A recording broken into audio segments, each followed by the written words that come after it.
Love you all. তো চলুন আজকে ভিডিওটি শুরু করা যাক। তার যেটা ইচ্ছা সেটা বলুক, তুই আজকে তাড়াতাড়ি বাসায় আসবি, ব্যাস। কিন্তু আম্মু, পুরোটা না শোনার আগে চলে গেল। তোর শালা মেজাজটাই খারাপ করে দিল। হায় রে বন্ধুরা, আমাকে কি বলবে? বলবে যে আমি একটা বুড়িকে বিয়ে করেছি। হায় আল্লাহ, উঠিয়ে লও আমাকে। চলুন এবার কলেজে যেতে যেতে আপনাদেরকে আমার পরিচয়টা দিয়ে নেই। আমি শিহাব, আপাতত স্টুডেন্ট। বাকি পরিচয় গল্প পড়তে পড়তে জানতে পারবেন। কলেজে গিয়ে মন মরা হয়ে বসে আছি, এমন সময় দুই হারামির আগমন। কি রে ফরিননি, একা একা বসে কি ভাবছিস এখানে? মামা সেকাখানি নাকি? এ হারামির দল, চুপ থাক, এমনিতেই টেনশনে আছি। কেন রে, কি হয়েছে? আম্মু আমার বিয়ে ঠিক করেছে, বিকালে মেয়ে দেখতে যাব। আরে মামা, তোর লাক অনেক ভালো, প্রেম টেম সারা ডিরেক্ট বিয়ে। তোর ট্রিট দিচ্ছিস কবে? তোর বাল দিব শালা, মেয়েটা আমার থেকে সিনিয়র। বাহ, সবকিছু তো ভালোই দেখছি। তুই তো সিনিয়র মেয়েকে বেশি পছন্দ করিস, তোর জন্য ভালোই হবে। আরে হারামখোর, সিনিয়র পছন্দ করি ঠিক আছে, কিন্তু তার মানে এই নয় যে সিনিয়র কাউকে বিয়ে করব। হালার পুত, তামান্নাপুর পেছনে পেছনে ঘুরতে যেয়ে ভুলে গেলি উনি কি সিনিয়র না? তোর তামান্নার সাথে অন্য কাউকে মিলাবি না। তামান্না হলে তো কোনো কথাই ছিল না। কেন, তামান্নার মধ্যে কি আছে? চুপ কর শালা, এখন একটা বুদ্ধি দে, কি করে বিয়েটা বন্ধ করা যায়। মেয়েটা দেখতে কেমন? কি করে বলবো, এখনো তো দেখিনি। আগে দেখে আয়, মেয়েটাকে আগে দেখ, তোর পছন্দ হলে বিয়ে করিস, না হলে করিস না। কিন্তু আম্মু তো ওর সাথে বিয়ে দিবে। আরে তুই আগে দেখে আয়, সুন্দর হলে আমাকে বলিস, আমি নিজেই করব। আমারও অনেক ইচ্ছা সিনিয়র বউকে আদর করার। এই তুই মানুষ শালা, আমি আছি আমার টেনশনে আর তুই মজা নিচ্ছিস। মজা না, আগে দেখে আয়, তারপর বাকিটা পরে দেখা যাবে। আচ্ছা ঠিক আছে, দেখি কি করা যায়। এরপর তিনজনে মিলে ক্লাসে চলে গেলাম। আমি 2টা ক্লাস করে বাসায় চলে আসলাম। দেখলাম আম্মু কার সাথে যেন ফোনে হেসে হেসে কথা বলছে। আমাকে দেখে বলল, ওই তাড়াতাড়ি কর, তোর হবু শাশুড়ি কল দিয়েছে। আমার আর বুঝতে বাকি রইল না যে আম্মু কার সাথে কথা বলছে। এদিকে এর আগে আমার পুরো শরীর জ্বলে যাচ্ছে। যাই হোক, খাওয়া দাওয়া করে রেডি হয়ে সিএনজি করে রাবেয়া আন্টির বাসার উদ্দেশ্যে রওনা দিলাম। প্রায় 1 ঘন্টা পর একটা বাসার সামনে গিয়ে গাড়িটা থামলো। আমি আর আম্মু ভেতরে গেলাম। আম্মুকে দেখে একটা মহিলা দৌড়ে এসে জড়িয়ে ধরে মরা কান্না করতে লাগলো।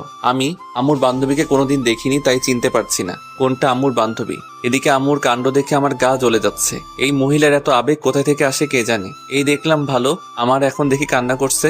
আমাকে তো শালা বোম মারলেও কান্না বেরোবে না। যাই হোক, একটু পরে রাবিয়া আন্টি আমার দিকে তাকালো। আম্মু ইশারায় আমাকে সালাম দিতে বলল। আমার আর বুঝতে বাকি রইল না এটাই আমার বান্ধবী। আমিও সালাম দিলাম। এরপর আন্টি আমার কাছে এসে বলল, এই সুফিয়া, এটা তোর ছেলে নাকি? এটাই তোর হবু জামাই। আল্লাহ, কত বড় হয়ে গেছে। জানো বাবা, তোমার সেই ছোট্টবেলায় দেখেছিলাম তুমি কত হিসু করে দিয়েছিলে আমার গোলে, তার হিসেব নেই। যা কথা বলছি এখানে, আর উনি চলে গেলেন। আমি ছোটবেলায় কোথায় হিসু করেছি, কোথায় ইয়ে করেছি। হায় রে আল্লাহ, উঠাইয়া লও আমারে। যাই হোক, তারপর আমি রুমে এসে সোফায় বসে পড়লাম। আর আম্মু এবং রাবে আন্টি আমাকে রেখে কথা বলতে বলতে উপরে চলে গেল।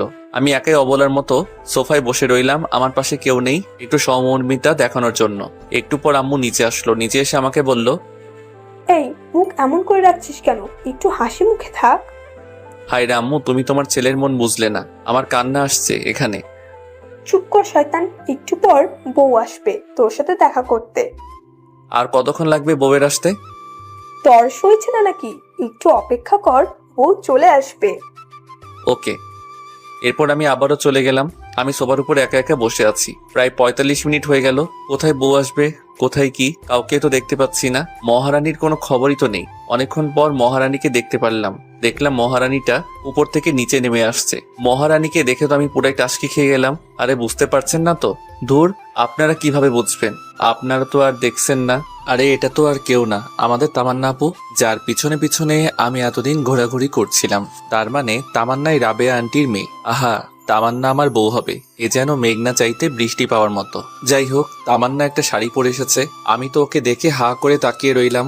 আমার এমন হাঁ করে তাকিয়ে থাকা দেখে আম্মু আমাকে টোকা দিল। তারপর বাস্তবে ফিরে আসলাম। তামান্না এসে আমাকে চা দিল। আমার মনের মধ্যে তো তখন লাড্ডু ফুটছে। বিদ্যা বালানের গানটা মনের ভিতরে বাজতেছে, উলালা উলালা তুই মেরি ফ্যান্টাসি। তামান্না এসে আম্মুকে সালাম দিয়ে ভিতরে চলে গেল। আমিও সোফায় বসে রইলাম। আম্মু অনেকক্ষণ রাবেয়া আন্টির সাথে বসে গল্প করলো। তারপর বিয়ের দিন তারিখ ঠিক করে বাসায় চলে আসলাম। বাসায় এসে আমি সানি আর আয়মানকে গ্রুপ কল দিলাম। কিরে হারামির দল, কোথায় তোরা? কেন, কি হয়েছে? সেটা পরে বলবো, তাড়াতাড়ি করে রেস্টুরেন্টে আয়, তোদের ট্রিট দিব। ট্রিটের কথা শুনে দুজনে লেজ উঠিয়ে চলে আসলো। সন্ধ্যায় ওদের সাথে রেস্টুরেন্টে গেলাম। মামা, ঘটনা কি? হঠাৎ করে টিট? দোস্ত, কাম তো হয়ে গেছে। কি মেয়ে পছন্দ হয়েছে নাকি? ঠিক বলেছিস। কিন্তু তুই তো বললি বিয়েটা করবি না। আরে সেটা তো আগে বলছিলাম, কিন্তু পাত্রীকে দেখার পর সবকিছু ঠিক হয়ে গেছে। তা পাত্রীটাকে? তোদের তামান্না আপু। আমাদের ক্যাম্পাসে তামান্নাপো নাকি, যার পিছনে পিছনে তুই কুত্তার মতো হাঁটতি? এই হালার পর চুপ কর, আমি কারো পিছনে ঘুরি নাই। আর হ্যাঁ, সেই তামান্নাই আম্মুর বান্ধবীর মেয়ে। সিরিয়াসলি দোস্ত, এইটা তো মেঘ না চাইতে বৃষ্টি আসার মতো। আজকে যা ইচ্ছা খেয়ে নে, টাকা আমি দিব। তো বিয়ে কবে? আগামী শুক্রবার, কাল থেকে কেনাকাটা শুরু। তোরা আর কেউ এই সপ্তাহে যাস না, অনেক কাজ আছে। ওকে। তারপর ওদের ট্রিট দিয়ে বাসায় চলে আসলাম। রাতে কিছুতেই ঘুম আসছে না। ভাবছি তামান্নাকে কল দিয়ে কিছুক্ষণ প্রেম করব, না থাক বিয়ের পর চুটিয়ে প্রেম করা যাবে। এই কয়দিন একটু পার্ট নিয়ে থাকি। একদিনে সবাই মিলে কেনাকাটা শেষ করলাম। আস্তে আস্তে বাসায় মেহমান আসতে শুরু করেছে। আমি সবাইকে ইনভাইট করে দিছি। দেখতে দেখতে বিয়ের দিন চলে আসলো। বিয়ের দিন অনেক ধকলের পর অবশেষে আমাদের বিয়েটা সম্পন্ন হয়ে গেল। আমি জানি, আর আইমান ছাদে বসে বসে গল্প করছি। এদিকে তামান্না বাসর ঘরে বসে আমার জন্য অপেক্ষা করছে। আমার তো আর এখানে দাঁড়িয়ে থাকতে ইচ্ছা করছে না, কিন্তু হারামিগুলো আমাকে যেতে দিচ্ছে না। রাত প্রায় 12টা। আমি এখনো ছাদে বসে বসে আড্ডা দিচ্ছি। এমন সময় আম্মু আসলো। কি রে, তুই এখানে বসে আছিস যে? তো কি করব? কি করবি মানে? যা, ঘরে যা। মেয়েটা সে কখন থেকে একা একা বসে আছে। আন্টি, আমরা ওকে অনেক বলেছি, কিন্তু আমাদের কথা শুনছে না। পুরোটা মিথ্যা। আমি সানির কথাগুলো শুনে ওর দিকে অবাক দৃষ্টিতে তাকালাম। তখন আম্মু বলল, যা, তাড়াতাড়ি ঘরে যা। ঠিক আছে যাচ্ছি, তুমি নিচে যাও। একটু পর আম্মু চলে গেল। আমি সানিকে একটা লাথি দিয়ে বললাম, এ হারামখোর, তুই আমাকে অনেকবার যেতে বলছিস তাই না? শালা, তোর জন্য আমি যেতে পারছি না, আর তুই বলছিস আমাকে যেতে বলছিলি। আরে মামা, রাগ করস কেন? আন্টিকে একটু পাম দিলাম আর কি। আচ্ছা ঠিক আছে, তুই বাসের ঘরে যা। ওকে যাচ্ছি, দোয়া করিস দোস্ত। এই শোন, বল। মানে বিড়ালটা ভালো করে মারিস, তোর ক্ষমতা দেখিয়ে দিবি, না হলে গোটা পুরুষ জাতি তোকে ধিক্কার দিবে। চুপ কর হারামি, আমি যাচ্ছি। আচ্ছা ঠিক আছে, যা। যদি বেঁচে থাকিস তাহলে কাল দেখা হবে। আমি একটা হাসি দিয়ে নিচে চলে আসলাম। বাসর ঘরের সামনে দাঁড়িয়ে আছি, কেমন যেন ভয় লাগছে, আবার লজ্জাও। আহারে, নিজের ঘরে নিজের যাবো আর সেখানে ভয় লাগছে। 1 কেজি সাহস নিয়ে দরজা খুললাম। ভিতরে গিয়ে দরজা বন্ধ করে দিলাম। তামান্নার দিকে তাকাতেই দেখলাম তামান্না কার সাথে যেন ফোনে কথা বলছিল। আমাকে দেখে ফোনটা রেখে দিল আর চুপচাপ বসে রইল। আমি গিয়ে ওর সামনে দাঁড়ালাম। ভাবছি সে হয়তো আমাকে সালাম করবে। অনেকক্ষণ দাঁড়িয়ে থাকার পরও দেখলাম সে বসে আছে। আমি মনে করছি আমি জুনিয়র, তাই হয়তো আমাকে সালাম করতে লজ্জা লাগছে, বা করবে না। যাক, করা লাগবে না, একটা সালামে কিছু যায় আসে না। আমি গিয়ে খাটের উপর বসলাম। তখন তামান্না বলল, তোর সাথে আমার কিছু কথা আছে। বাহ, শুরুতেই তুই?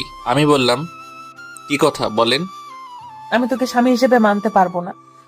মুহূর্তে যেন আমার পায়ের নিচ থেকে মাটি সরে গেল। নিজেকে শক্ত করে বললাম, কেন পারবে না? আর সেই কথা বিয়ের আগে বলেননি কেন? বলিনি কারণ আম্মুর কথার উপরে আমি কোনো কথা বলতে পারবো না। তাছাড়া বাবা অসুস্থ। এখন যদি বিয়েটা না করি তাহলে বাবা হয়তো আরো বেশি অসুস্থ হয়ে যাবে। আপনার মা বাবার কথা চিন্তা করে আমার লাইফটা নষ্ট করে দিলেন কেন? আপনার যদি বিয়েতে মত না থাকতো আপনার বাবা মাকে বলতেন। বলে কোনো লাভ হবে না, ওরা আমার কোনো কথাই শুনবে না। তাহলে আমাকে বলতেন, আমি আম্মুকে বলে দিতাম যে আমার আপনাকে পছন্দ হয়নি। আমি রিয়াদকে অনেকবার বলেছি পালিয়ে যাওয়ার জন্য, কিন্তু ও এখন নাকি কিছু করতে পারবে না, কিছুদিন সময় লাগবে। এখন আবার এই রিয়ারটাকে? আমার বয়ফ্রেন্ড। তো এখন কি চান আপনি? আমি এখন আপনার জন্য কি করতে পারি? ডিভোর্স। তোকে আমাকে ডিভোর্স দিয়ে দিতে হবে। ডিভোর্স তো আর বললেই হয়ে যাবে না, কমপক্ষে 6 মাস তো আমাদের একসাথে থাকতেই হবে। কি 6 মাস? তোকে আমার 1 সেকেন্ডও সহ্য হয় না। ডিভোর্স পেতে হলে 6 মাস সহ্য করতেই হবে। আচ্ছা ঠিক আছে, আর একটা কথা। কি? এই 6 মাস আমার উপর কোনোভাবে স্বামীর অধিকার খাটাতে আসবি না। ওকে, কিন্তু এই 6 মাস সবার সামনে অন্তত বউয়ের মতো থাকবেন। মা যদি জানতে পারে অনেক কষ্ট পাবে, আর আমি মায়ের কষ্ট সহ্য করতে পারি না। আচ্ছা ঠিক আছে। তারপর আমি রুম থেকে চলে যাচ্ছিলাম, এমন সময় আবারও তামান্না বলল, এই কই যাস? বাহিরে যাই। এখানে থেকে কি করব? না, তুই বাইরে যাবি না। কেন? বাইরে গেলে সবাই সবকিছু বুঝতে পারবে। বাহ, বুদ্ধি আছে দেখছি। এরপর আমি খাটে ঘুমাতে যাব এমন সময় তামান্না আবারও চিৎকার দিয়ে বলল, এই কি করছিস? কেন ঘুমাবো না? তো খাটে কেন? তাহলে কোথায় ঘুমাবো? তুই খাটে ঘুমাতে পারবি না, সোফায় ঘুমা। কেন, খাটে ঘুমালে সমস্যা কি? বললাম না তোকে স্বামী হিসেবে মানি না, তাহলে এক খাটে দুজনে ঘুমাবো কেন? আমি আর কিছু না বলে একটা বালিশ সোফায় রেখে বারান্দায় চলে গেলাম। ভাবতে লাগলাম কোন অপরাধের কারণে আল্লাহ এত শাস্তি দিচ্ছে আমাকে। বাহিরে তাকিয়ে দেখি সবাই ব্যস্ত। বাবুর্চিটা এদিক ওদিক ঘোরাঘুরি করছে, আম্মুও সবার সাথে বসে গল্প করছে। কিছুক্ষণ দাঁড়িয়ে থেকে আমার রুমে চলে আসলাম। দেখলাম তামান্না কার সাথে যেন ফোনে কথা বলছে। আমাকে দেখে আবারও ফোনটা রেখে দিল। আমি লাইট বন্ধ করে ঘুমাতে যাব এমন সময় আবারও তামান্না বলল, কিরে, লাইট অফ করছিস কেন? তো লাইট জ্বালিয়ে কেউ ঘুমায় নাকি? আমি তোকে বিশ্বাস করতে পারছি না, তুই লাইট দে। ধুর, এই ঘরেই থাকবো না। এই কই যাস? জাহান্নামে। আপনি তো আমাকে বিশ্বাস করছেন না, এখানে থেকে কি করব? আচ্ছা ডিম লাইট জ্বালিয়ে রাখ। আমি আর কিছু না বলে ড্রিম লাইটটা জ্বালিয়ে ঘুমিয়ে গেলাম। সকালে ঘুম ভাঙবে তামান্নার মায়াবী মুখটা দেখে। আহা, কি সুন্দর লাগছে দেখে, মনে হচ্ছে নিষ্পাপ একটা শিশু ঘুমাচ্ছে। হুমায়ুন আহমেদ বলেছিল, যে মেয়েকে ঘুমন্ত অবস্থায় সুন্দর দেখায় সেই প্রকৃত সুন্দরী। তামান্নাও সেই হুমায়ুন আহমেদের অজানা সুন্দরী পরী। কিছুক্ষণ তাকিয়ে থাকার পর ওর ঘুমটা ভেঙে যায়। আমাকে দেখার আগে আমি আবারও ঘুমিয়ে থাকার ভান করলাম। তামান্না উঠে ফ্রেশ হতে চলে গেল। আমিও উঠে নাস্তা করে বাহিরে চলে গেলাম। সানি আইমানকে গতকাল রাতের সব ঘটনা খুলে বললাম। সত্যি তামান্না তোর কাছে ডিভোর্স চাইছে? তো আমি কি মিথ্যা বলতেছি? তো এখন কি করবি? দেখা যাক, ডিভোর্স দেওয়া ছাড়া কোনো অপশন নাই। তোদের পরিচিত কোনো উকিল আছে? আমার কাকা আছে। আচ্ছা, আমি তোকে সব কাগজপত্র দিব, তুই তোর কাকার সাথে কথা বলে রাখ। ওকে চল, এখন মন খারাপ করে বসে থেকে লাভ নেই, একটু ঘুরে আসি। ঠিক বলছিস। আচ্ছা ঠিক আছে, চল তাইলে। সারাদিন ওদের সাথে ঘোরাঘুরি করে রাত 9টায় বাসায় আসলাম। দেখি আব্বু আম্মু সবাই রেগে আগুন হয়ে আছে। কি রে, তুই সারাদিন কোথায় ছিলি? এই তো সানিয়া আর আইমানের সাথে। মোবাইল ধরছিস না কেন? সাইলেন্ট ছিল। তোর মধ্যে কোনো সেন্স নাই? বাসায় নতুন বউ রেখে বাইরে ঘুরতে লজ্জা করে না? এমন বউ দিয়েছো যে আমার লাইফটা শেষ করে দিল। কি বললি? না কিছু না।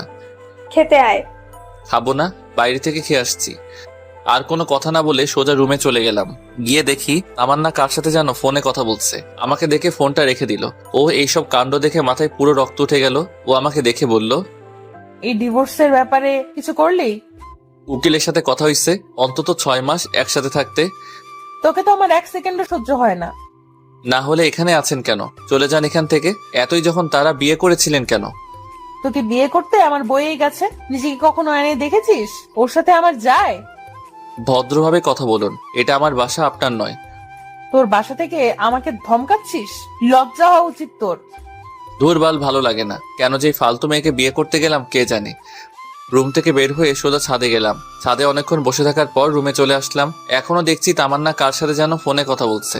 আমাকে দেখে আরো হেসে হেসে কথা বলতে লাগলো। কিছু না বলেই বালিশ নিয়ে সোজা সোফায় ঘুমিয়ে পড়লাম।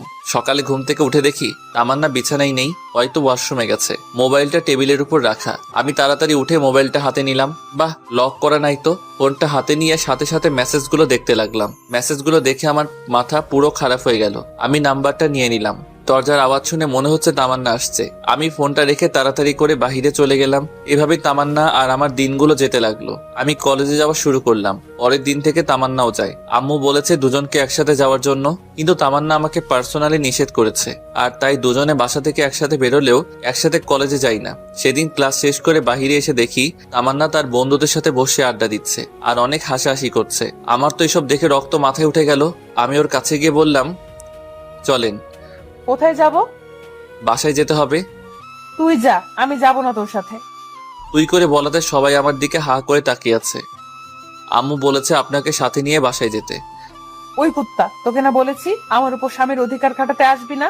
যা তুই তোর মাকে নিয়ে। মাকে নিয়ে একদম বাজে কথা বলবেন না। বললে কি করবি? আপনি বাসায় চলুন। তাই বলে আমি ওর হাতটা ধরে টেনে বাসায় নিয়ে আসতে চাই না। এমন সময় ঠাস করে আমার গালে একটা চড় বসিয়ে দিল। তোর সাহস কি করে হয় আমার হাত ধরার, বেয়াদব কোথাকার? এটা বলে তামান্না উঠে সেখান থেকে চলে গেল।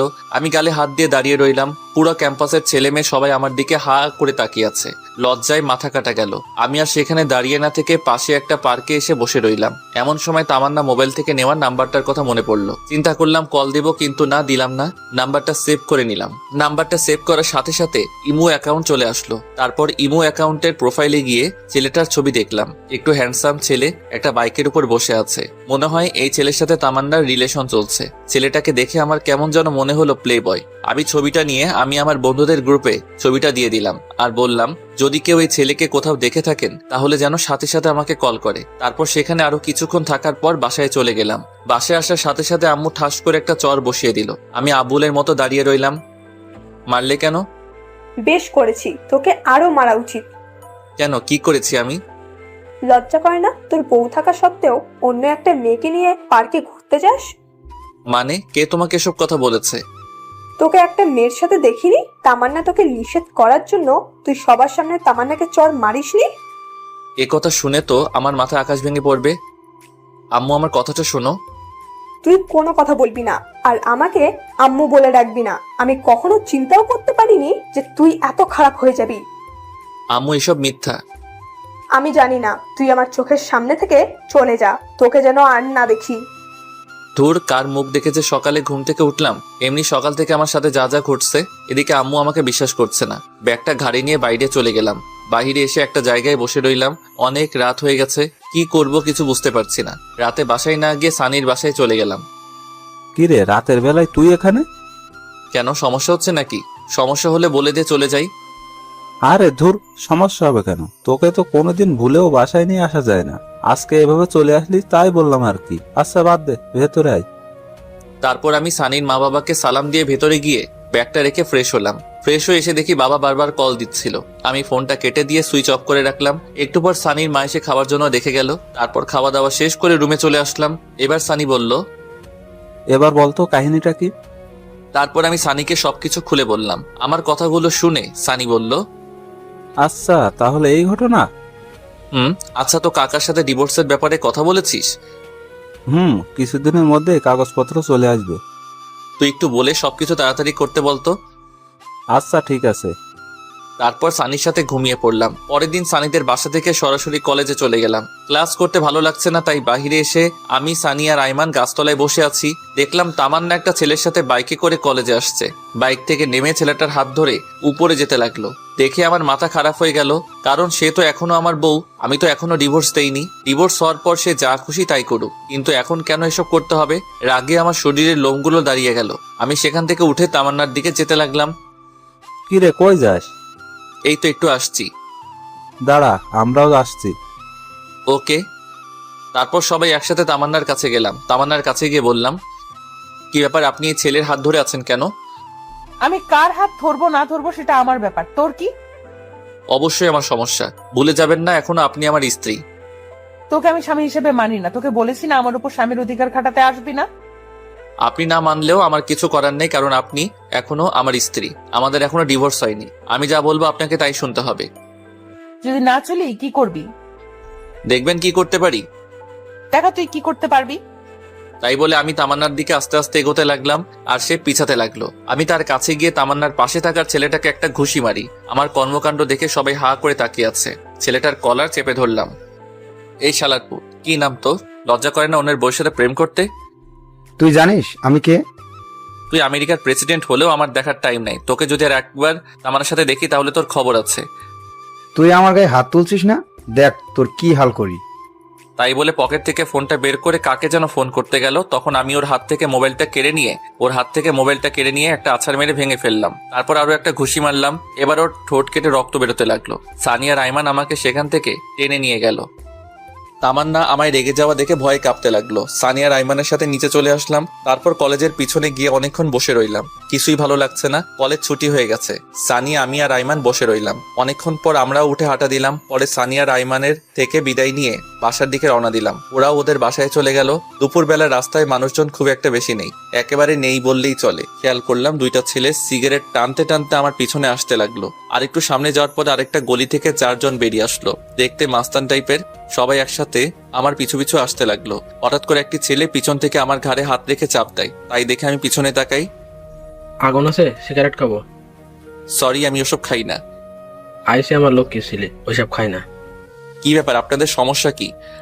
আমার কোনো কথার উত্তর না দিয়ে একটা ছেলে আমার কাছে এসে আমার মুখটা চেপে ধরে, আর বাকি সবাই আমার উপর ঝাঁপিয়ে পড়ে। একা ছিলাম তাই সবার সাথে পেরে উঠতে পারিনি। ওরা সবাই অনেক বাজেভাবে আমাকে মারে। দুইজন আমার হাত ধরে রাখে, আর বাকিরা আমার গালে, বুকে, পেটে ঘোরাতে থাকে। মুখ দিয়ে রক্ত পড়ছে। আমি ওদের মার সহ্য করতে না পেরে শুয়ে পড়লাম। দেখলাম তামান্না আর ওই ছেলেটা বাইক নিয়ে আসলো। ছেলেটা সবাইকে বলল, মরে গেলে নদীতে নিয়ে গিয়ে লাস্টে ফেলে দিস। তাই বলে ওরা চলে গেল।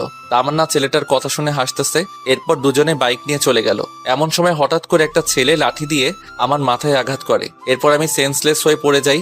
এরপর আমার আর কিছু মনে নেই। আমার জ্ঞান ফেরার পর নিজেকে হাসপাতালে আবিষ্কার করলাম। দেখলাম আইমান আর সানি পাশে বসে আছে। এখন কেমন লাগছে? মোটামুটি ভালো। আম্মু কই? আন্টি এতক্ষণে এখানে ছিল, আমরা তাকে জোর করে বাসায় পাঠিয়ে দেই। এই 2 দিন আন্টি এখানে থেকে থেকে তিনিও অসুস্থ হয়ে গেছেন। তার মানে 2 দিন পর আমার জ্ঞান আসলো। শরীরের প্রত্যেকটা অঙ্গ ব্যথা করছে। অনেক কষ্টে উঠে বসলাম। তারপর ওদেরকে বললাম, তামান্না এসেছিল কি? একবার এসেছিল, ওর বাবা নাকি অসুস্থ, সেখানে চলে গেছে। ও আচ্ছা। তো তোর এই অবস্থা কি করে হলো? এই তুই কি বলছিস? ও ঠিক মতো কথা বলতে পারছে না, আর তুই ঘটনা জিজ্ঞেস করছিস? আচ্ছা তোরা সবাই বাসায় চল, বাসায় গিয়ে তোদের সবকিছু বলবো। এখন বাসায় যাওয়া যাবে না, ডাক্তার বলেছে তোকে হাসপাতালে আরো 2 দিন থাকতে হবে। এখানে থাকতে ভালো লাগছে না, আমাকে একটা কল দে, আজকেই এখান থেকে চলে যাব। তারপর আম্মু হাসপাতালে আসলো। আম্মু এসে আমাকে জড়িয়ে ধরে কান্নাকাটি করতে লাগলো। তারপর ডাক্তারের থেকে পারমিশন নিয়ে বাসায় চলে গেলাম। সেদিন রাতে সানি আর আইমান আমার সাথেই ছিল। রাতে ওদের দুজনকে সবকিছু খুলে বলি। তারপর আমি সানিকে বললাম তাড়াতাড়ি করে ডিভোর্স পেপার রেডি করতে। সেদিন রাতে 3 জন একসাথে ঘুমিয়ে পড়লাম। পরের দিন দেখি তামান্না ওর বাবার বাড়ি থেকে চলে এসেছে। আমাকে দেখে বলল, কিরে, এখনো বেঁচে আছিস? আমি তো ভেবেছিলাম মারা গেছিস। রাগে আমার রক্ত গরম হয়ে গেল। সানি আর আইমান সবকিছু শুনে ফেলে। ওদেরকে দেখে তামান্না চোরের মতো ঘর থেকে বেরিয়ে গেল। সেদিন থেকে আমি আর ওর সাথে কথা বলি না, এমনকি আমি আমার নিজের রুমেও যাই না। অসুস্থতার জন্য কলেজে যেতে পারছি না। তামান্না ঠিকই কলেজে যাচ্ছে। ও যে কলেজে গিয়ে ঠিক কি করে তা আমি খুব ভালো করেই জানি। এভাবে আরো 1 সপ্তাহ পেরিয়ে গেল। তামান্নার আচরণ দিন দিন আরো খারাপ হতে লাগলো। একদিন সকালে ঘুরতে বের হয়েছি, এমন সময় ফাহাদের কল আসলো। কি রে, কি অবস্থা তোর? এই তো আমরা ভালো, তোর কি অবস্থা? আমারও ভালো। তো কি মনে করে ফোন করলি? দোস্ত, তুই যে একটা ছেলে ছবি দিয়েছিলি মনে আছে? তো কি হয়েছে এখন? ওই ছেলেটাকে দেখলাম পার্কে একটা মেয়ে নিয়ে বসে আছে। আরে কি বলিস, কোন পার্কে? তারপর ফাহাদ আমাকে ঠিকানা দিল। ঘড়ির দিকে তাকিয়ে দেখি 11টা বাজে। তার মানে তামান্না কি কলেজের নাম করে পার্কে ঘুরতে গেছে? কেমন যেন খারাপ লাগছে। বিয়ের পর স্বামীকে রেখে অন্য ছেলের সাথে কেউ ঘুরতে যায়, আর ছেলেটা কেমন একটা বিবাহিত মেয়েকে নিয়ে ঘুরতে যায়। অথচ মা এসব কথা শুনে আমাকে সন্দেহ করে না। না, এত কিছু ভেবে লাভ নেই, এখন চুপচাপ পার্কে যাই। তারপর ওদের দুজনের কিছু ছবি তুলে নিয়ে আম্মুকে দেখাতে হবে, তাহলে ডিভোর্সটা দিতে খুব সুবিধা হবে। তাড়াতাড়ি পার্কে গেলাম। ফাহাদ সেখানে দাঁড়িয়ে আছে। তারপর ফাহাদ ও আমি দুজন পার্কের ভেতরে চলে গেলাম। দেখলাম সেই ছেলেটি যে লোক পাঠিয়ে আমাকে মেরেছিল আর তামান্না ও যার বাইকে ঘোরাঘুরি করে, ছেলেটা কি স্পষ্ট দেখা যাচ্ছে, কিন্তু তামান্নার মুখটা ঠিক বোঝা যাচ্ছে না। আমার পিছন থেকে দেখে কেন যেন মনে হচ্ছে এটা তামান্না নয়। উল্টো পথে গিয়ে দেখি আমার ধারণাই ঠিক, মেয়েটা তামান্না নয়। তার মানে ছেলেটা এরকম আরো অনেক মেয়ের সাথে প্রেমের অভিনয় করে। শালাকে দেখলেই মনে হয় একটা প্লে বয়। আর কিছু না ভেবে চুপচাপ পকেট থেকে ফোনটা বের করে ভিডিও করতে লাগলাম। আহা কি সুন্দর, দুজন দুজনকে জড়িয়ে ধরে আছে, হাতে হাত রেখে হাসাহাসি করছে। আমি ফাহাদকে বললাম, তুই ভিডিও করতে থাক, আর আমি যেটুকু ভিডিও করেছি সেটা তামান্নাকে হোয়াটসঅ্যাপ করে দেই। তাই বলে সাথে সাথে তামান্নাকে ভিডিওটা পাঠিয়ে দিলাম। তামান্না ভিডিওটা দেখে আমাকে বারবার কল দিতে লাগলো, কিন্তু আমি কলটা রিসিভ করছি না, বারবার কেটে দিচ্ছি। তারপর সে আমাকে একটা মেসেজ করলো জায়গাটা কোথায় জানার জন্য। তারপর আমি পার্কের ঠিকানাটা লিখে তামান্নাকে পাঠিয়ে দিলাম। আমি আর ফাহাদ সেখানে দাঁড়িয়ে রইলাম। 10 মিনিট পর দেখলাম তামান্না পার্কে চলে আসলো। আমি তামান্নাকে দেখে আমি আর ফাহাদ দুজনে গাছের আড়ালে লুকিয়ে গেলাম। দেখছি তামান্না ছেলেটাকে পাগলের মতো খুঁজতে লাগলো। তারপর অনেক খোঁজাখুঁজি শেষে ছেলেটাকে দেখতে পাই। ছেলেটাকে দেখে কোনো কথা না বলে সোজা ছেলেটার কাছে গিয়ে শার্টের কলার ধরে করে 2টা চড় ছেলেটার গালে বসিয়ে দেয়। ছেলেটা সেটা দেখে তামান্নার দিকে রাগী চোখে তাকালো। এরপর তামান্না বলতে শুরু করলো, ছি, তোর লজ্জা করে না আমার সাথে রিলেশন চলাকালীন অন্য একটা মেয়ের সাথে কিভাবে ঢলাঢলি করতে? তুমি যা ভাবছো তা নয়, আমার কথাটা একবার শোনো। তোর কথা আর কি শুনবো? যা দেখার তা তো নিজের চোখেই দেখলাম। তামান্নার এসব কথা শুনে ছেলেটার পাশে থাকা মেয়েটিও অনেক রেগে গিয়ে ছেলেটাকে একটা চর মেরে সেখান থেকে চলে যায়। আমি আর ফাহাদ এসব দেখছি আর হাসছি। এবার ঠেলা সামলাও প্লে বয়। মেয়েটা চলে যাওয়ার পর ছেলেটা তামান্নার গালে একটা চর বসিয়ে দেয়। সাথে সাথে লাগে রক্ত আমার মাথায় উঠে গেল। ইচ্ছা করছে ছেলেটাকে এখানে মেরে পুঁতে ফেলি, কিন্তু না, তামান্নাও আমাকে অনেক কষ্ট দিয়েছে। আর তাই এবার সে বুঝুক ভালোবাসার মানুষ কষ্ট দিলে তা কেমন লাগে। বেশি আলগা পিরিত দেখালে এমনটাই হয়। ছেলেটা তামান্নাকে বলতে লাগলো, ওই তুই আমাকে ফারিয়ার সামনে অপমান করলি কেন? বেশ করেছি। তুই আমার সাথে রিলেশনে থেকে অন্য একটা মেয়ের সাথে কি করছিস? হ্যাঁ, কি তোর রিলেশন? হা হা হা, তুই ভাবলি কি করে আমি তোর সাথে রিলেশন করছি? মানে আমি কোনোদিন তোর সাথে রিলেশন করিনি। তোর সাথে যা ছিল সেটা হচ্ছে টাইম পাস। আর তুই ভাবলি কি করে তোর মতো একটা মেয়েকে আমি আমার বউ বানাবো? কেন আমাকে বিয়ে করতে পারবে না কেন? যে মেয়ে বিয়ের পর স্বামীর সাথে খারাপ ব্যবহার করে, বাসায় স্বামী রেখে অন্য একটা ছেলের সাথে রিলেশন করে, তাকে বিয়ে করা আমার পক্ষে কোনোভাবেই সম্ভব না। প্রপোজ করার সময় মনে ছিল না? সবই মনে ছিল, কিন্তু আমি তো তোর সাথে রিলেশন করিনি। যা করেছি তা হচ্ছে টাইম পাস, টাকা নেওয়ার জন্য আর তোর শরীর ভোগ করার জন্য। টাকা তো অনেক আগেই খেয়েছি, কিন্তু তোর শরীরটা ভোগ করতে পারিনি। তাই এতদিন আমার নাটকটা চালিয়ে যেতে হলো। আমি বিয়ে করব ফারিয়াকে। ওর বাবার অনেক টাকা আছে। তোর বাবার কি আছে? এটা শুনে তামান্না ছেলেটাকে আর একটা চর মারে। তারপর কান্না করতে করতে বলছে, তোর মতো বাটপার আমি আমার জীবনেও দেখিনি। আমি শুধুমাত্র তোর জন্য শিহাবকে অনেক কষ্ট দিয়েছি, কিন্তু আর না। আজকে থেকে আমাদের সম্পর্ক এখানেই শেষ। আর কোনো দিন আমার সামনে আসবি না। এটা বলে তামান্না কাঁদতে কাঁদতে বাসায় চলে যায়। আর এদিকে ছেলেটা গালে হাত দিয়ে আবুলের মতো দাঁড়িয়ে আছে। তামান্না কথা ভেবে খুব খারাপ লাগছে। বেচারি খুব ভালোবাসতো ছেলেটাকে। আবার আমার অনেক ভালো লাগছিল যে ফকির নিয়ে আমার সাথে অনেক বাজে ব্যবহার করেছে। এবার ঠেলা বোঝ, আর কিছুদিন অপেক্ষা কর, আমিও তোকে ডিভোর্স দিয়ে দিব। তখন বুঝবি এই শিহাব তোর জীবনে কতটা গুরুত্বপূর্ণ ছিল। যাই হোক, আমি ফাহাদকে ধন্যবাদ দিলাম, কারণ সে আজকে খবরটা না দিলে ছেলেটা হয়তো তামান্নার সাথে ফিজিক্যাল রিলেশন করত। আল্লাহ বাঁচাইছে। আল্লাহ যা করে ভালোর জন্যই করে। তারপর পকেট থেকে ফোনটা বের করে আমার বন্ধুদের সবাইকে একটা মেসেজ ফরওয়ার্ড করলাম, দুপুরে সবাই রেস্টুরেন্টে আসিস, আমি আজকে ট্রিট দিব। মেসেজটা পেয়ে সবাই লেজ উঠিয়ে রেস্টুরেন্টে তাড়াতাড়ি চলে আসলো। এরপর সবাই মিলে খাওয়া দাওয়া করলাম। আইমান আমাকে জিজ্ঞাসা করলো, হঠাৎ এমন ট্রিট দিচ্ছিস কেন? তারপর আমি সবাইকে সব ঘটনা খুলে বললাম। সবাই ঘটনা শুনে অনেক খুশি হলো। এরপর আমি সানিকে বললাম ডিভোর্স পেপার রেডি হতে আর কতদিন সময় লাগবে। সানি আমাকে বলল আর কিছুদিন সময় লাগবে। বিকেলে আর বাসায় গেলাম না, সবার সাথে বসে আড্ডা দিলাম। রাতে বাসায় ফিরলাম। সারাদিন বাসায় যাইনি, তাই বাসায় যেতেই আম্মু আমাকে বলল, কি রে, সারাদিন কই ছিলি? এই তো বন্ধুদের সাথে। এই অসুস্থ শরীর নিয়ে বন্ধুদের সাথে কি? এমনি বাসায় ভালো লাগছিল না তাই। এই, তোর তামান্নার সাথে কিছু হয়েছে নাকি? কই না তো। সেই দুপুরে কলেজ থেকে আসার পর থেকে রুমের মধ্যে একা একা শুয়ে আছে। খেতে বললাম, খাবার খাচ্ছে না, রুম থেকে বেরও হচ্ছে না। আমি কিছু জানি না, যদিও সবটা জানি, কিন্তু আম্মুকে বললাম না। দেখ তো বাবা, মেয়েটা কিচ্ছু খাচ্ছে না। এমন করলে তো শরীর খারাপ করবে। নিজের ছেলেকে না খেয়ে আছে সেদিকে খেয়াল নেই। আচ্ছা, দেখছি কি করা যায়। হ্যাঁ, যা ডেকে নিয়ে আয়, আমি তোদের দুজনের জন্য খাবার রেডি করছি। তারপর আমি রুমে চলে গেলাম। রুমে গিয়ে দেখলাম তামান্না উল্টো হয়ে শুয়ে আছে। আমাকে দেখে উঠে বসে পড়লো। আমি কিছু না বলে ওয়াশরুমে চলে গেলাম। তারপর ফ্রেশ হয়ে এসে তামান্নাকে বললাম, আম্মু খাবার জন্য ডাকছে, খেতে চলেন। আমার খেতে ইচ্ছে করছে না, তুমি খাও। আমি তো পুরাই অবাক হয়ে গেলাম। যে মেয়ে আমাকে তুই ছাড়া কোনোদিন কথা বলেনি, আজকে সেই মেয়ে আমাকে তুমি করে বলছে। খাবেন না কেন? আম্মু বলল দুপুরেও তো কিছু খাননি, আপনার গালে এসব কিসের? ওসব কিছু না, মশা মারতে গিয়ে দাগ পড়েছে। তাড়াতাড়ি খেতে চলেন, সবাই বসে আছে। বললাম তুমি খাবো না, তুমি যাও। কি আর করা, আমি খেতে চলে গেলাম। আমাকে একা দেখে মা বলল, কি রে, আসলো না খেতে? ও নাকি খাবে না, অসুস্থ। ও আল্লাহ, বলিস কি? ডাক্তারকে খবর দে তাড়াতাড়ি। আরে আম্মু, এত চিন্তা করো না তো, এমন কিছু না, এমনি একটু অসুস্থ, ঠিক হয়ে যাবে। আমি আর কিছু না বলে খাবার খেয়ে রুমে যেতে লাগলাম। তখন মা বলল, বাবা শোন। আম্মু কিছু বলবে? আমি বলছিলাম কি, খাবারটা রুমে নিয়ে যা, ওর খিদে লাগলে খেয়ে নেবে। প্লিজ বাবা, খাবারটা রুমে নিয়ে যা। কি আর করার, নিজের অনিচ্ছা সত্ত্বেও খাবারটা রুমে নিয়ে যেতে হলো। তারপর খাবারগুলো টেবিলের উপর রাখলাম আর তামান্নাকে বললাম, ভাত নিয়ে আসছি, খেয়ে নিন, না হলে শরীর খারাপ করবে। আর কিছু না বলে একটা বালিশ নিয়ে সোফায় ঘুমিয়ে পড়লাম। তামান্না কিছু একটা বলতে গিয়েও বলল না।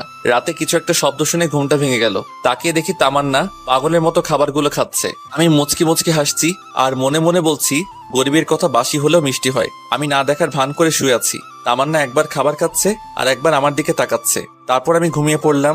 সকালে ঘুম থেকে উঠে তো আমি অবাক, কারণ সকালবেলা ঘুম থেকে উঠে দেখি তামান্না ওর কম্বলটা আমার গায়ে পেঁচিয়ে কোথায় যেন গেছে।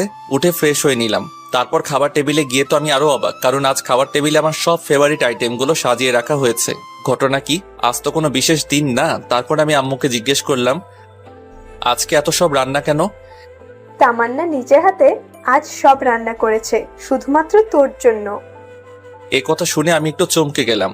আসলে মেয়েদের মন বোঝা একদমই সহজ বিষয় না। এরা কখন কি করে নিজেরাও জানে না। কিছু না বলে খেয়ে নিলাম। খাওয়া শেষ করে বাহিরে চলে গেলাম। আজ বন্ধুদের সাথে আড্ডা দেওয়ার জন্য যাচ্ছে না, একটা চাকরির জন্য ইন্টারভিউ দিতে যাচ্ছি। বসে বসে তো অনেক খেলাম, এবার একটু ফ্যামিলির পাশে দাঁড়াই। ইন্টারভিউ দিয়ে বন্ধুদের সাথে একটু আড্ডা দিয়ে রাতে বাসায় আসলাম। তারপর সবাই একসাথে ডিনার করলাম। এরপর আমি রুমে গিয়ে বসে বসে একা একা মোবাইল চালাচ্ছি। এমন সময় তামান্না আসলো। আমি উঠে ছাদে চলে গেলাম। ছাদে বসে বসে কিছুক্ষণ গান শুনলাম। তারপর রুমে এসে দেখি তামান্না এখনো বসে আছে। কি ব্যাপার, আপনি এখনো ঘুমাননি? একটু পরে ঘুমাবো। তোমাকে একটা কথা বলবো তো, তাই। বলেন। আমাকে আর আপনি করে বলতে হবে না, তো কি বলবো? এখন থেকে তুমি করে বলবে। No thanks. তারপর খাট থেকে বালিশ নিয়ে সোফায় ঘুমাতে যাব, এমন সময় তামান্না আবারও বলল, সোফায় না ঘুমাইলে হয় না? সোফায় না ঘুমালে কোথায় ঘুমাবো? এখন থেকে তুমি খাটে ঘুমাবে। কেন, আপনার বকা খাওয়ার জন্য নাকি চর খাওয়ার জন্য? দেখেন, আমারও একটা পার্সোনালিটি আছে। শোনো শিহাব, এতদিন যা কিছু করেছি তার জন্য সরি। আমি আর কিছু না বলে সোফায় গিয়ে ঘুমিয়ে পড়লাম।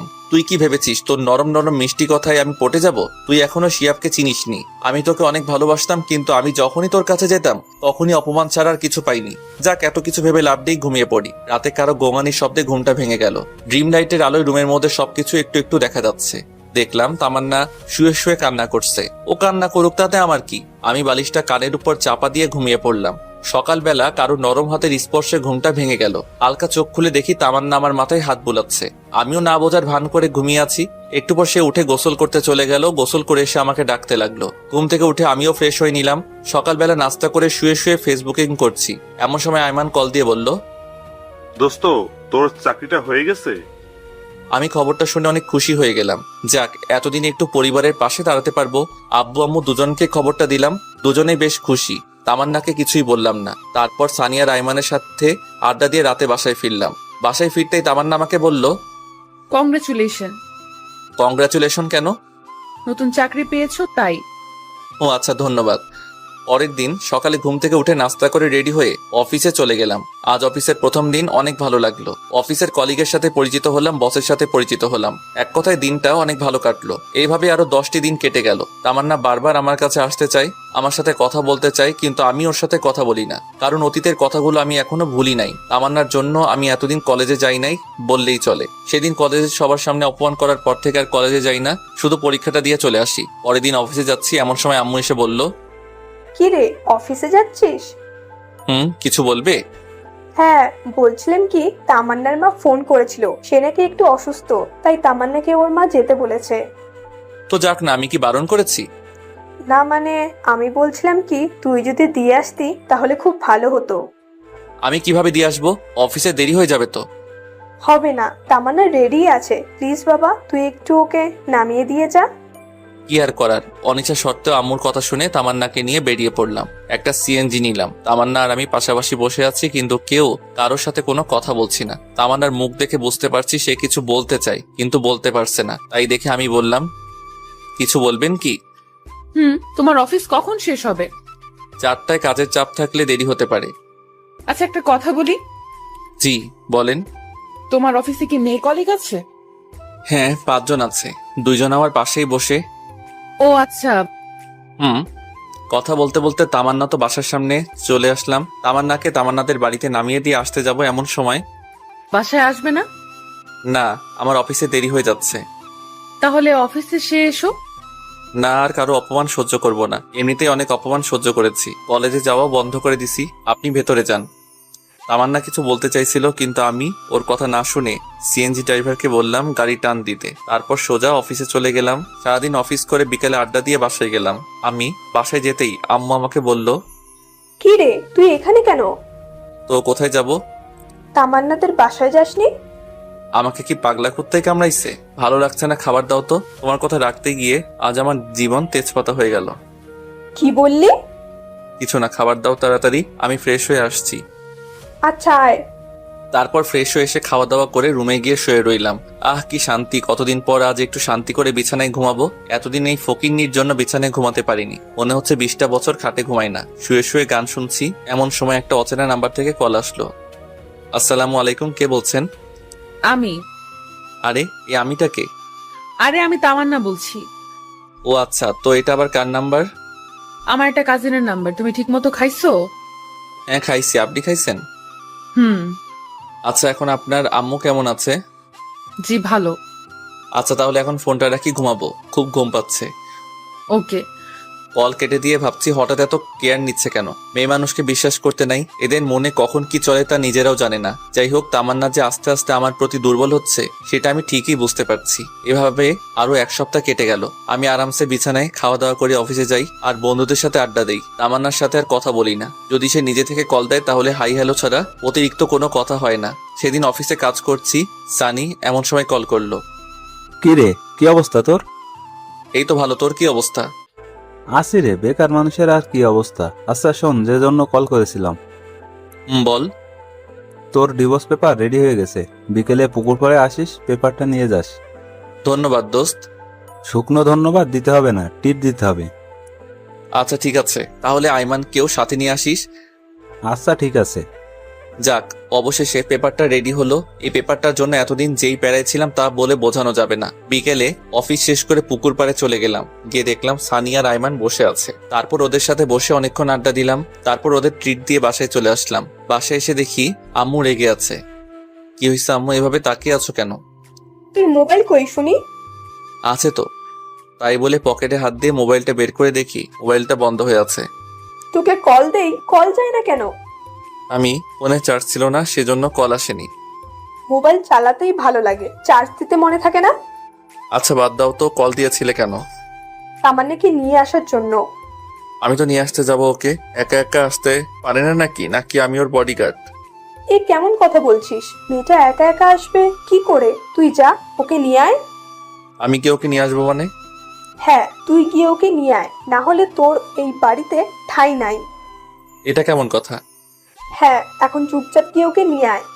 কি আর করার, বাসা থেকে বেরিয়ে আবার তামান্নাদের বাসায় গেলাম। ওদের বাসায় গিয়ে দেখি 8:30 বাজে। অনেকক্ষণ ধরে কলিং বেল বাজাচ্ছে কিন্তু দরজা খুলছে না। অনেকক্ষণ পর তামান্নার মা এসে দরজা খুলে দিল। আসসালামু আলাইকুম, কেমন আছেন? আলহামদুলিল্লাহ ভালো। তুমি কেমন আছো বাবা? আলহামদুলিল্লাহ ভালো। তামান্না উপরে আছে, যাও। ইচ্ছা না থাকা সত্ত্বেও উপরে চলে গেলাম। গিয়ে দেখলাম তামান্না রেডি হয়ে বসে আছে। আমি ওকে বললাম, রেডি হইছেন? আম্মা ফোন করেছিল, কিন্তু তুমি আসতে এত দেরি করলে কেন? অফিস থেকে আসতে একটু দেরি হয়ে গেছে। আচ্ছা চলুন। এখন না, পরে যাব, আগে খাওয়া দাওয়া করে নেই। বাসায় গিয়ে খাবো। না, এখান থেকে খেয়ে বাসায় যাব, আম্মু সব রান্না করেছে। কি আর করার, খাওয়া দাওয়া করে বাসার উদ্দেশ্যে রওনা দিলাম। সিএনজির ভিতরে কেউ কারোর সাথে কথা বলছিলাম না। মনে মনে ভাবতে লাগলাম আজ থেকে আর আরাম করে খাটে ঘুমাতে পারবো না। একটু পর বাসায় আসলাম। বাসায় এসে দেখি বাসার সব লাইট অফ করা। দরজায় টোকা দেওয়ার আগে দরজা খুলে গেল।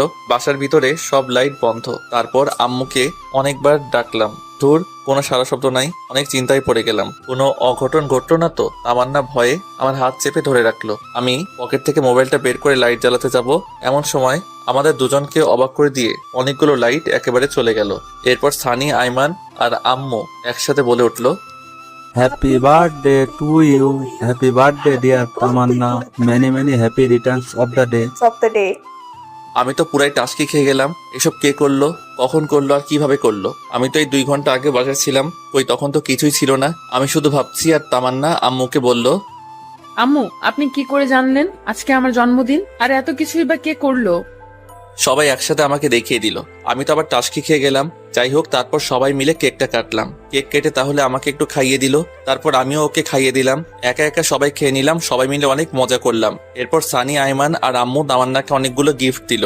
আমি বাকি রইলাম। সানি তামান্নাকে বলল আমি আমার গিফট কাল সকালে দেব। আমি তো নির্বাক হয়ে দাঁড়িয়ে রইলাম। এরপর আমি সানি আর আইমান ছাদে চলে গেলাম। ছাদে গিয়ে আমি সানিকে বললাম, কিরে তোরা এত কিছু কিভাবে জানলি? আমরা তো কিছুই জানতাম না, আন্টি আমাদের ফোন করে সবকিছু বলেছে, আর আন্টি তোকে সবকিছু জানাতে বারণ করেছে। ও আচ্ছা, এই সানি তুই যে বললি আমি কাল সকালে ওকে গিফট দিব, ওকে আমি কি গিফট দিব? আরে বেটা, তামান্না তোর কাছে কি চেয়েছিল? ডিভোর্স, তাই না? আর ডিভোর্স পেপার তো রেডি হয়ে গেছে। কাল সকালে ডিভোর্স পেপার তামান্নাকে দিবি, আর এটাই হবে ওর সব থেকে বড় উপহার। একদম ঠিক বলছিস। আচ্ছা, অনেক রাত হয়েছে, এখন ঘুমাতে যাই। চল। এরপর ছাদ থেকে নেমে সানিয়া রাইমানকে একটা রুমে রেখে আমি আমার রুমে চলে গেলাম। রুমে গিয়ে দেখি তামান্না বসে বসে মোবাইল চালাচ্ছে। আমাকে দেখে বলল, থ্যাঙ্কস শিহাব, ধন্যবাদ। কেন? এত বড় একটা সারপ্রাইজ দেওয়ার জন্য। আচ্ছা ঠিক আছে, ঘুমিয়ে যান, অনেক রাত হয়েছে। এটা বলে বিছানা থেকে একটা বালিশ নিয়ে সোফায় ঘুমাতে যাব। এমন সময় তামান্না বলল, আমার গিফট কই? কাল সকালে অফিসে যাওয়ার আগে টেবিলের উপর রেখে যাব। ওকে, আচ্ছা একটা কথা বলি। বলেন। সোফায় না ঘুমালে হয় না? সোফায় না ঘুমালে কোথায় ঘুমাবো? খাটে ঘুমাও, অসুবিধা নাই। নো থ্যাঙ্কস, লাগবে না, আপনি ঘুমিয়ে যান। আর কিছু না বলেই ঘুমিয়ে পড়লাম। সকালে ঘুম থেকে উঠে দেখি তামান্না আমার আগেই ঘুম থেকে উঠে গেছে। আমি ফ্রেশ হয়ে ডাইনিং টেবিলে গিয়ে দেখি আম্মু রান্না করছে, আর তামান্না সবকিছু ডাইনিং টেবিলে গুছিয়ে রাখছে। তারপর নাস্তা করে রুমে এসে ডিভোর্স পেপারটা হাতে নিলাম। অনেক কষ্ট হচ্ছে, ডিভোর্স পেপারটা নিয়ে অনেকক্ষণ ধরে দাঁড়িয়ে আছি, সাইন করতে পারছি না। মেয়েটাকে অনেক ভালোবেসে ফেলেছিলাম, কিন্তু কি করার, হয়তো সে অন্য কারো কাছে ভালো থাকবে আমার থেকে, আর আমিও চাই সে সবসময় ভালো থাকুক। মনকে শক্ত করে সাইনটা করেই ফেললাম। ডিভোর্স পেপারের সাথে আরেকটা ছোট চিটকুট লিখলাম, আজ আপনার জন্মদিনের সব থেকে বড় উপহারটা দেওয়ার চেষ্টা করলাম। আমি জানি এই উপহারটা আপনার জন্য সব থেকে বেস্ট, যেটা আপনি আমার থেকে চেয়েছিলেন। আশা করি আপনিও সাইনটা করে দিবেন। দোয়া করি সবসময় ভালো থাকবেন, আর পারলে আমাকে মাফ করে দিবেন আপনাকে অনেক কষ্ট দেওয়ার জন্য, আর আমি চাই আপনি সবসময় ভালো থাকেন। এরপর চিরকুট আর ডিভোর্স পেপার টেবিলের উপর রেখে অফিসে চলে গেলাম। অফিসে যাওয়ার পথে অনেক পুরাতন একটা বন্ধুর সাথে দেখা, তারপর তার সাথে অনেকক্ষণ আড্ডা দিলাম। বন্ধুর সাথে আড্ডা দেওয়াতে অফিসে যেতে 20 মিনিট দেরি হলো। এরপর দেরিতে অফিসে যাওয়ার জন্য বসের অনেক ঝাড়ি শুনতে হলো। রাগে মোবাইলটা সাইলেন্ট করে রেখে কাজ করতে শুরু করি। অন্য দিনের তুলনায় আজকে একটু কাজের চাপ বেশি, কিন্তু কিছুই করার নাই। বেশি বাড়াবাড়ি করলে চাকরি থেকে বের করে দেওয়া হবে। বিকেলবেলা অফিস শেষে পকেট থেকে মোবাইলটা বের করতেই আমি পুরো অবাক হয়ে গেলাম। আম্মু 122টা কল দিয়েছে। তামান্নার আম্মুও অনেকগুলো কল দিয়েছে। সানি, আইমানের কোনো মেসেজ গুলো দেখে আমি তো আরো অবাক। একসাথে এতগুলো মেসেজ, এতগুলো কল, ব্যাপারটা কি কিছুই তো বুঝতেছি না। আর এতগুলো কল SMS আসলো, আমি টেরই পাইলাম না। মোবাইলটা হাতে নিয়ে দেখি তামান্না আম্মু আবার ফোন দিছে। হ্যালো। কোনো কথা বলছে না, শুধু কান্না করছে। তারপর আমি কলটা কেটে আমার আম্মুর কাছে কল দিলাম। আম্মু কল ধরছে না। এখন কি করব কিছুই তো বুঝতে পারছি না। আবার আইমানকে কল করলাম। হ্যালো দোস্ত, কি অবস্থা?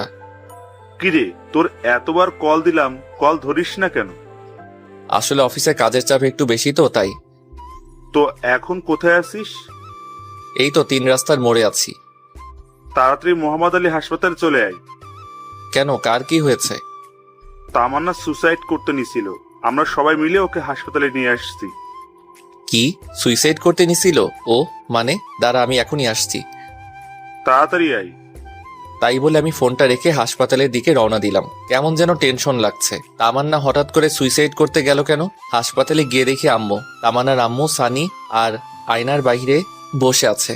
আমাকে দেখে সবাই উঠে দাঁড়ালো, আর আম্মু তো এসে আমাকে একটা ঠাস করে চড় মারলো। আমি আবুলের মতো গালে হাত দিয়ে দাঁড়িয়ে রইলাম। একটু পর তামান্নার আম্মু বলল, বাবা, তোমার সাথে কি তামান্নার কিছু হয়েছে? কই, আমার সাথে তো কিছু হয়নি। তাহলে ও সুইসাইড করতে গেল কেন? আমি মাথা নিচু করে দাঁড়িয়ে আছি। আম্মু এসে বলল, তোকে এতবার কল করলাম, কল ধরিস না কেন? অফিসে কাজের চাপ ছিল, তাই মোবাইলটা সাইলেন্ট করে রেখেছিলাম। লাগবে না তোর চাকরি করা। আজকের পর থেকে তুই আর চাকরি করতে যাবি না। আর তুই আমাকে মিথ্যে বলছিস কেন? আমি কি মিথ্যা বলছি? তামান্না এতদিন তোর সাথে যা যা করেছে আমাকে জানাসনি কেন? তোমাকে এসব কে বলেছে? আম্মু সানি আর আইমানের দিকে দেখিয়ে দিল। আমি বুঝে গেলাম ওরাই আম্মুকে সব ঘটনা বলে দিছে। সানি, পাড়া, আইমানের দিকে আমি রাগী দৃষ্টিতে তাকালাম। ওরা নিচের দিকে তাকিয়ে আছে। এমন সময় ডাক্তার এসে বলল, রোগীর জ্ঞান ফিরেছে। এটা শুনে আম্মু আর তামান্নার আম্মু ভিতরে চলে গেল। সানি আর আইমান যেতে চাইলো, কিন্তু আমি ওদের দুজনকে ধরে বললাম, এই ওদের মধ্যে আম্মুকে সব কথা কে বলেছে? কিরে, কথা বলছিস না কেন? আমরা দুজনেই বলেছি। কেন বলছিস? জানিস আম্মু কত কষ্ট পাবে এখন? কারণ তামান্নাকে আম্মু পছন্দ করে, আমার সাথে বিয়ে দিয়েছে। আন্টিকে না বলে উপায় ছিল না। আন্টি আমাদের যেভাবে চাপের মুখে ফেলে রেখেছিল, তাতে আমরা না বলে কোনো উপায় খুঁজে পাইনি। সরি দোস্ত। দূর শালা। দোস্ত, একটা কথা বলি। কি কথা বল? দোস্ত, তামান্নাকে ডিভোর্সটা না দিলে হয় না? মনে হয় ওকে ডিভোর্সটা না দেওয়াই ভালো। কেন, তোর হঠাৎ এমনটা মনে হলো কেন? দেখ, তামান্না তোকে আগে ইগনোর করতো, অবহেলা করতো, কিন্তু এখন তো সে তোর প্রতি দুর্বল হয়ে গেছে। আস্তে আস্তে তোকে ভালোবাসতে শুরু করেছে। দেখছিস না, ডিভোর্স পেপার পাওয়ার সাথে সাথে সে সুইসাইড করতে গেছিল। দোস্ত, সানি ঠিক কথাই বলেছে। আমারও তাই মনে হয়। ওকে ডিভোর্স দিস না। এই সব কিছুই ছিল মনে মনে। আসলে তামান্নাকে বোঝাতে হবে ভালোবাসার মানুষের থেকে কষ্ট পেলে কেমন লাগে, তাই ওকে আরো কিছু কষ্ট পেতে হবে। আচ্ছা, ওইসব পরে দেখা যাবে। শোন, তামান্নাকে আরো কিছু শাস্তি দিতে হবে। আমার সাথে যেসব করেছে তার ফল ওকে পেতেই হবে। তুই এই অবস্থায় ওকে শাস্তি দিতে চাচ্ছিস? এই অবস্থায় ওকে কিভাবে শাস্তি দিবি? সময় হলেই সবকিছু দেখতে পারবি। এখন এসব না ভাবলেও চলবে। আমরা তিনজন কথা বলছি, আমাকে সবাই আম্মু বাহিরে আসলো। বাহিরে এসে আমাকে বলল, এই হারামজাদা, তোর মনে কি একটু দয়া মায়া নেই? মেয়েটা যে এখন কেমন আছে একটু খবর নেওয়া যায় না? আয় ভেতরে আয়, তামান্না তোকে ডাকছে।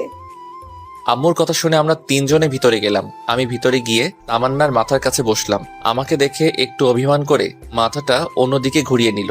এরপর আম্মু সবাইকে ইশারা করলো বাহিরে যেতে। আম্মুর কথায় সবাই বাহিরে চলে গেল। ভেতরে আমি আর তামান্না রইলাম। দুজনে চুপ করে বসে আছি, কেউ কোনো কথা বলছি না। দুজনে চুপ থাকার পর আমি নীরবতা দেখে বললাম, এখন আপনার কি অবস্থা? সেটা কারো না জানলেও চলবে। কথা শুনে বুঝলাম মেয়েটা আমার উপর অনেক অভিমান করে আছে। সমস্যা নাই বালিকা, দেখতে থাকো। তোমার জন্য আরো কত কি অপেক্ষা করছে, সামনে যে আরো কত কি হতে যাচ্ছে সেটা আমি নিজেও জানি না। কিছুক্ষণ পর আমি আবারও বললাম, রাগ করেছেন? রাগ করার মানুষ থাকলে তো রাগ করব। আমার কি রাগ করার মানুষ আছে নাকি? আচ্ছা বাদ দেন, এই কাজটা কেন করতে গেলেন সেটা বলেন। তুই কি কিছুই বুঝিস না? আপনি কেন সুইসাইড করতে নিয়েছিলেন সেটা আমি কি করে জানবো? যা, তোর কিছুই বুঝতে হবে না। তুই এখানে কেন এসেছিস? এখান থেকে চলে যা। আমি মারা গেলে তো সব থেকে বেশি তুই খুশি হতি। সবাই আপনাকে দেখতে আসতে বলেছে, তাই দেখতে আসছি। কি? সবাই দেখতে আসতে বলছি, তাই তুই আমাকে দেখতে আসছিস? তার মানে তুই আমাকে মন থেকে দেখতে আসিসনি? আচ্ছা, এইসব বাদ দেন তো। জন্মদিনের উপহারটা কেমন লাগছে আপনার? অনেক ভালো। উপহারটা পাওয়ার খুশি ঠেলায় তো নিজের জীবনটা দিয়ে দিতে চাইছিলাম, কিন্তু পারলাম না। খুশি হননি কেন? আজ থেকে তো আপনি মুক্ত। এখন থেকে নিজের ইচ্ছা মতো চলতে পারবেন, প্রেম করতে পারবেন, ঘুরতে যেতে পারবেন। ডিভোর্স পেপারে সাইন করতে গিয়ে তোর কি একটু বুক কাঁপেনি? না, আমি শুধু আপনার ইচ্ছাটা পূরণ করতে চাইছি। তুই জীবনেও আমাকে বুঝবি না। আমার কাউকে বুঝতে হবে না। আমরা কথা বলছি, আমার সময় আম্মু এসে বলল, কি রে, তোদের কথা বলা শেষ হয়েছে? আমরা তো কথাই বলি নাই, কথা শুরুই হয় নাই, শেষ হয় নাই। কথা শেষ হবে কি করে? সুফিয়া তামান্নাকে আমার বাসায় নিয়ে যায়, কিছুদিন আমার বাসায় রেখে তারপর পাঠিয়ে দেব।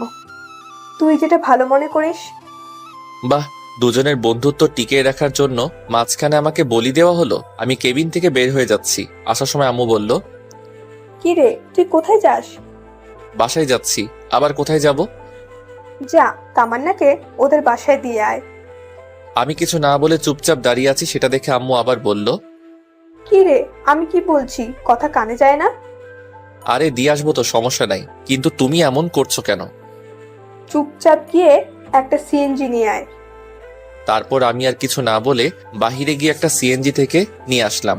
তারপর আমি তামান্নার আম্মু সিএনজিতে উঠে ওদের বাসার উদ্দেশ্যে রওনা দিলাম। সানি আর আইমানকে বললাম আম্মুকে ঠিক মতো বাসায় পৌঁছে দিতে। গাড়ির মধ্যে কেউ কোনো কথা বলি না। গাড়ি থেকে নেমে তামান্নাকে ধরে ধরে বাসার ভিতরে নিয়ে যাচ্ছি, কিন্তু ফকিন্নিটা হাঁটতে পারছে না। ইচ্ছা না থাকা সত্ত্বেও ওকে কোলে নিতে হলো। তারপর ওকে কোলে করে নিয়ে ওর রুমে রেখে আসলাম। বাহ, ফকিন্নিটার মনে মনে লাড্ডু ফুটছে। আমিও খুশি, কখনো ওকে এভাবে স্পর্শ করিনি। কিন্তু জানো, তুমি তো জানো না তোমার জন্য আমি কি পরিমাণ বাস রেডি করতেছি। বাস থেরাপি দিয়েই আমি তোমার অহংকার মাটিতে লুটাবো, তুমি টেরও পাইবা না আমি কি জিনিস। যাই হোক, বাসের ভিতরে নিয়ে আমি তামান্নাকে রুমে নিয়ে গিয়ে খাটের উপর শুয়ে দিলাম। ও আল্লাহ গো, মেয়েদের এত ওজন আগে জানা ছিল না। দেখলে মনে হয় ফু দিলে বাতাস উড়ে যাবে, কিন্তু আজ কোলে নিয়ে বুঝতে পারলাম এত ওজন কি বলবো। তামান্নাকে খাটে রেখে আমি হাঁপাতে লাগলাম। আমার এমন অবস্থা দেখে তামান্না হাসতে লাগলো। যাই হোক, ওকে বাসায় রেখে আমি চলে আসতে লাগলাম। এমন সময় পিছন থেকে ডাক দিয়ে তামান্না বলল, শিহাব, জি কিছু বলবেন? বলছি আমি আজকে না গেলে হয় না? না, আমাকে বাসায় যেতেই হবে, অফিস থেকে আসছি, এখনো ড্রেস চেঞ্জ করিনি। আচ্ছা, তো কিছু খাইছো কি? না, খাবার সময় পাইনি, বাসায় গিয়ে খাবো। এখান থেকে খেয়ে যাও। No thanks. আর কিছু না বলে সোজা হাঁটা দিলাম। তামান্নার আম্মু অনেকবার করলো থেকে যেতে, কিন্তু আমি না করে দিয়ে বিদায় নিয়ে বাড়িতে চলে আসলো। তারপর বাসায় এসে ফ্রেশ হয়ে নাস্তা করে শুয়ে পড়লাম। এভাবে আরো কিছুদিন কেটে গেল। এর মধ্যে আমি আর তামান্নার সাথে কোনো যোগাযোগ করিনি। মাঝে মাঝে তামান্না আমাকে কল দিত, কিন্তু আমি ধরতাম না। কিছুদিন পর সকালবেলা হঠাৎ অফিসে যাওয়ার জন্য রেডি হচ্ছি, এমন সময় আম্মু এসে বলল, কি রে, অফিসে যাচ্ছিস? হ্যাঁ, কিছু বলবে? তোর অফিস কয়টায় ছুটি? বিকাল 4টায়, তবে কাজের চাপ বেশি হলে দেরি হতে পারে। না, বলছিলাম যে অনেকদিন হলো মেয়েটাকে দেখি না। যদি অফিস শেষে তামান্নাকে বাড়ি নিয়ে আসতি। সরি আম্মু, আমি পারবো না। যার আসার সে নিজেই আসবে। এটা কেমন কথা? একটা মেয়ে একা একা কি করে আসবে? যেভাবে খুশি সেভাবে আসবে, আমি কিছু জানি না। যদি তোমার এতই দেখতে ইচ্ছে করে তাহলে তুমি গিয়ে নিয়ে আসো। যা, তোরা না লাগবে না, আমার মেয়েকে আমি নিয়ে আসবো। তোমার যা ইচ্ছা তাই করো, আমার কি। আর কিছু না বলে বাসা থেকে বেরিয়ে গেলাম। এরপর একটা সিএনজি নিয়ে সোজা অফিসে গেলাম। বিকালে অফিস শেষ করে বন্ধুদের সাথে আড্ডা দিয়ে বেশ রাত করে বাসায় ফিরলাম। বাসায় এসে দেখি তামান্না চলে এসেছে। আমি কিছু না বলে ফ্রেশ হয়ে রুমে গিয়ে শুয়ে পড়লাম। একটু পর তামান্না এসে বলল, শিহাব, তুমি আমাকে ভুলেই গেছো। একটাবার খবর নাও না, আমি কেমন আছি, কি করছি। মনে রাখার জন্য কি কোনো চুক্তিপত্র হয়েছে নাকি যে আপনাকে মনে রাখতে হবে? আচ্ছা বাদ দাও, খাবার রেডি, খেতে এসো। আমি খাবো না, বাইরে থেকে খেয়ে আসছি, আপনারা খেয়ে নিন। তাহলে আর কিছু না বলে রুম থেকে চলে গেল। আমি রুমে শুয়ে শুয়ে ফেসবুকিং করছি। একটু পর তামান্না আসলো। দেখে মনে হয় খাওয়া দাওয়া শেষ করে আসলো। রুমে এসে আমার সামনে বারবার হাঁটাহাঁটি করছে, তাই দেখে আমি ওকে বললাম, আপনি এখানে কেন এসেছেন? মানে আপনি এই বাসায় কেন এসেছেন? আপনার চাওয়া পাওয়া তো আমি পূরণ করে দিয়েছি, আবার কি? তুমি এভাবে কথা বলছো কেন? বললাম তো আগের ঘটনার জন্য আমি সরি। এসব বলে লাভ নাই। আপনি ডিভোর্স চাইছেন, আমি ডিভোর্স দিয়ে দিছি। এখন থেকে আপনি আপনার মতো আর আমি আমার মতো।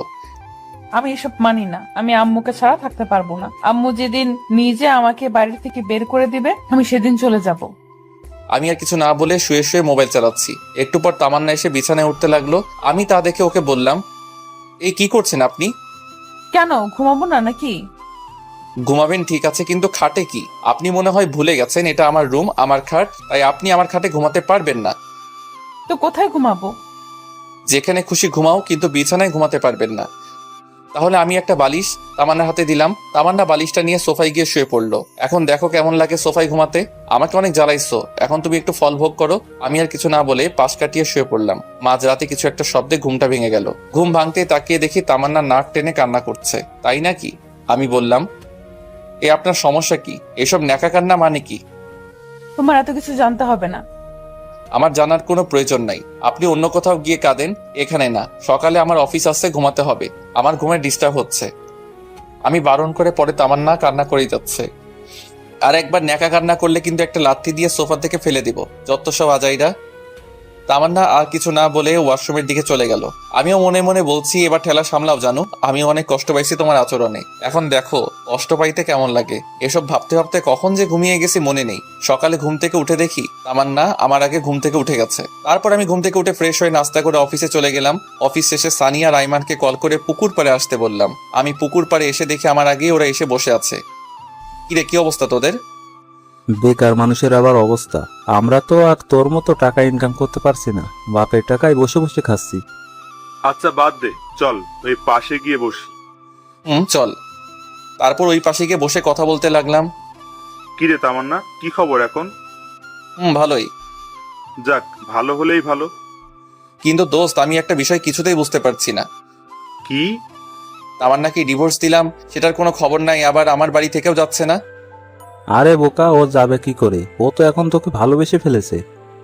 আচ্ছা দোস্ত, যা হয়েছে সব ভুলে যা। এখন সবকিছু ঠিক করে নিয়ে নতুন করে জীবন শুরু কর, এটাই ভালো হবে। আরে না না, তাও আরো কিছু শাস্তি দিতেই হবে। এই শিহাব শোন, চল। তামান্না তোকে কলেজের সবার সামনে অপমান করেছে না? তুইও কি ওকে কলেজের সবার সামনে অপমান করবি? সেটা কি করে? আচ্ছা তাহলে শোন। ও মাই গুডনেস, সানি এত বড় একটা প্ল্যান, বল কি বলবো। আমি তো এটা কখনো ভাবিনি। কি আপনারা কিছু বুঝতে পারছেন না তাই তো? গল্প পড়তে থাকুন, সবকিছু বুঝতে পারবেন। তারপর সানিকে বললাম, দূর বেটা, এভাবে অপমান করা ঠিক হবে না, যতই হোক সে আমার স্ত্রী।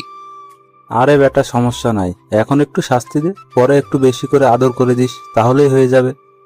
হা হা হা, আর আমি তুই আর ভালো হইলি না। আচ্ছা, কি কলেজে যাবি নাকি অফিসে যাবি, কোনটা? দুটোই, অফিসও করব আবার কলেজও করব। বসকে বললেই ছুটি দিয়ে দিবে। আচ্ছা, তাহলে তো তোর আর কোনো সমস্যা নাই। এরপর আরো কিছুক্ষণ সবাই মিলে বসে আড্ডা দিলাম। তারপর আমি বাসায় ফিরলাম। বাসায় ফিরে ফ্রেশ হয়ে নাস্তা করে সানির প্ল্যান অনুযায়ী মোবাইলটা সাইলেন্ট করে কানে ধরে কথা বলার অভিনয় করতে লাগলাম। পাশেই তামান্না ছিল। মানুষ প্রেম করে যেমন রোমান্টিক কথা বলে, আমি তেমনই রোমান্টিক কথা বলছি। এসব দেখে রেগে ফুলতে লাগলো। আমি আরো জোরে জোরে হেসে কথা বলতে লাগলাম। অনেকক্ষণ বক বক করার পর ফোনটা রেখে দিলাম। আসলে কোনোদিন প্রেম করিনি তো, তাই বেশি কথা বলতে পারলাম না। আমি তামান্নাকে দেখিয়ে ফোনে একটা কিস দিলাম। তামান্না এসে আমার সামনে দাঁড়ালো। কিছু বলবেন? মেয়েটাকে তা দিয়ে আপনার কি কাজ? অনেক কাজ আছে, সেটা তোমার না জানলেও চলবে। আগে বলো মেয়েটাকে। আমার ভবিষ্যৎ বউ আবার কে? বাসায় বউ রেখে অন্য মেয়ের সাথে কথা বলতে লজ্জা করে না? কি বাসায় বউ মানে? কে বউ? কার বউ? কিভাবে বউ? আমি তোমার বউ, আবার কে? আপনি ভুলে যাবেন না আপনাকে আমি ডিভোর্স দিয়ে দিয়েছি, সো আপনি আমার কেউ নন। মানে কি বলছো সব তুমি? আপনি যা শুনেছেন তাই বলেছি। আর হ্যাঁ, আমার কোনো পার্সোনাল ব্যাপারে আপনি নাক গলাতে আসবেন না। আমি আম্মুকে বলে আপনাকে আপনার বাসায় পাঠানোর ব্যবস্থা করছি। শিহাব, আমি যা করেছি তার জন্য সত্যি আমি অনেক লজ্জিত। প্লিজ আমাকে মাফ করে দাও, আমি সরি তো। আমি ওর আমার হাত থেকে এক ঝাড়ি দিয়ে ছাড়িয়ে নিলাম। এরপর আমি সেখান থেকে রাগ দেখিয়ে ছাদে চলে গেলাম। তারপর ছাদে গিয়ে দরজা আটকে দিয়ে একা একা লুঙ্গি ডান্স করতে লাগলাম। ফকিনি, যখন আমি তোর পিছনে ঘুরতাম, পাগলের মতো ভালোবাসতাম, তখন তুই আমার 2 টাকার দামও দিতি না। এবার দেখ কেমন লাগে।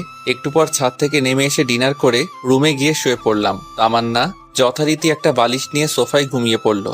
রাতে কেন জানি ঘুমটা ভেঙে গেল। ঘুমটা ভাঙতে দেখলাম তামান্না কুটি মেরে শুয়ে আছে। ওর মায়াবী সুন্দর চেহারাটা দেখে আবারও ক্রাশ খেলাম। আসলেই ঘুমন্ত মানুষকে সত্যি অনেক সুন্দর এবং অনেক মায়াবী দেখতে লাগে। তামান্নার দিকে একটু ভালো করে তাকিয়ে দেখলাম মেয়েটা ঠান্ডায় কাঁপছে। তারপর আমি বিছানা থেকে উঠে গিয়ে কম্বলটা ওর গায়ে দিলাম। মোবাইলে সময় দেখলাম, একটু পর ফজরের আজান দেবে, তাই আর ঘুমালাম না। বিছানা থেকে উঠে এসে আজান দেওয়ার সাথে সাথে মসজিদে গিয়ে নামাজ আদায় করে আসলাম। নামাজ পড়া শেষে একটু হাঁটাহাঁটি করলাম। বাসায় এসে দেখি তামান্না মুখ টিপে টিপে হাসছে। মনে হয় কম্বলটা দেওয়ার কারণে এত খুশি। বালিকা এত খুশি হওয়ার কিছু নাই। একটু অপেক্ষা করো আর দেখতে থাকো শিহাব কি জিনিস। তুমি আমাকে যে কষ্ট দিয়েছো তা সুদে আসলে পরিশোধ করে নেব। সকালে নাস্তা করে রুমে এসে মোবাইল টিপতেছি, এমন সময় আম্মু এসে বলল, কি রে, আজকে অফিসে যাবি না? না আম্মু, আজকে ছুটি নিয়েছি। কেন রে, শরীর খারাপ নাকি? না আম্মু, অনেকদিন হলো কলেজে যাইনি, তাই ভাবছি আজকে কলেজে যাব। আর কলেজে একটু কাজও আছে। তামান্না আমার পাশেই ছিল।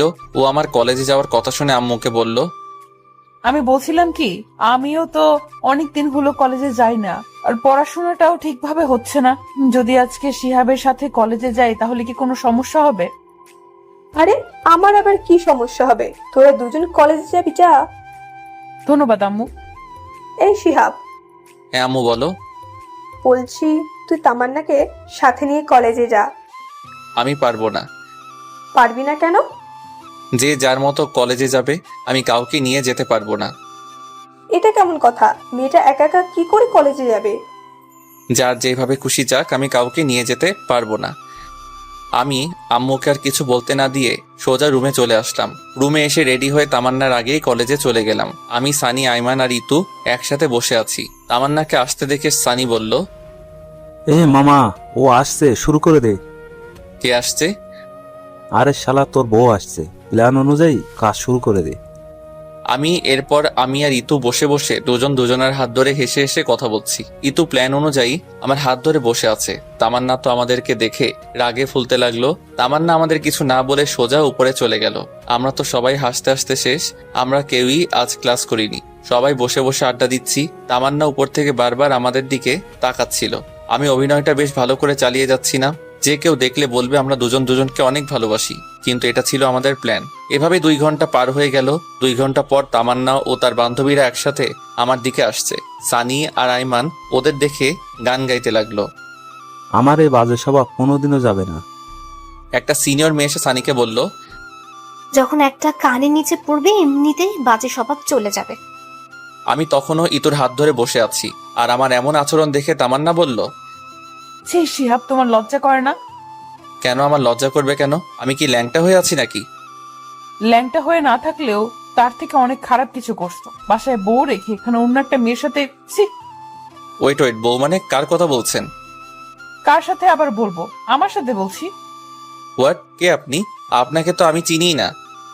কি বললে? তুমি আমাকে চেনো না? আমার ভাবতেই অনেক ঘৃণা লাগতেছে তুমি এতটা খারাপ।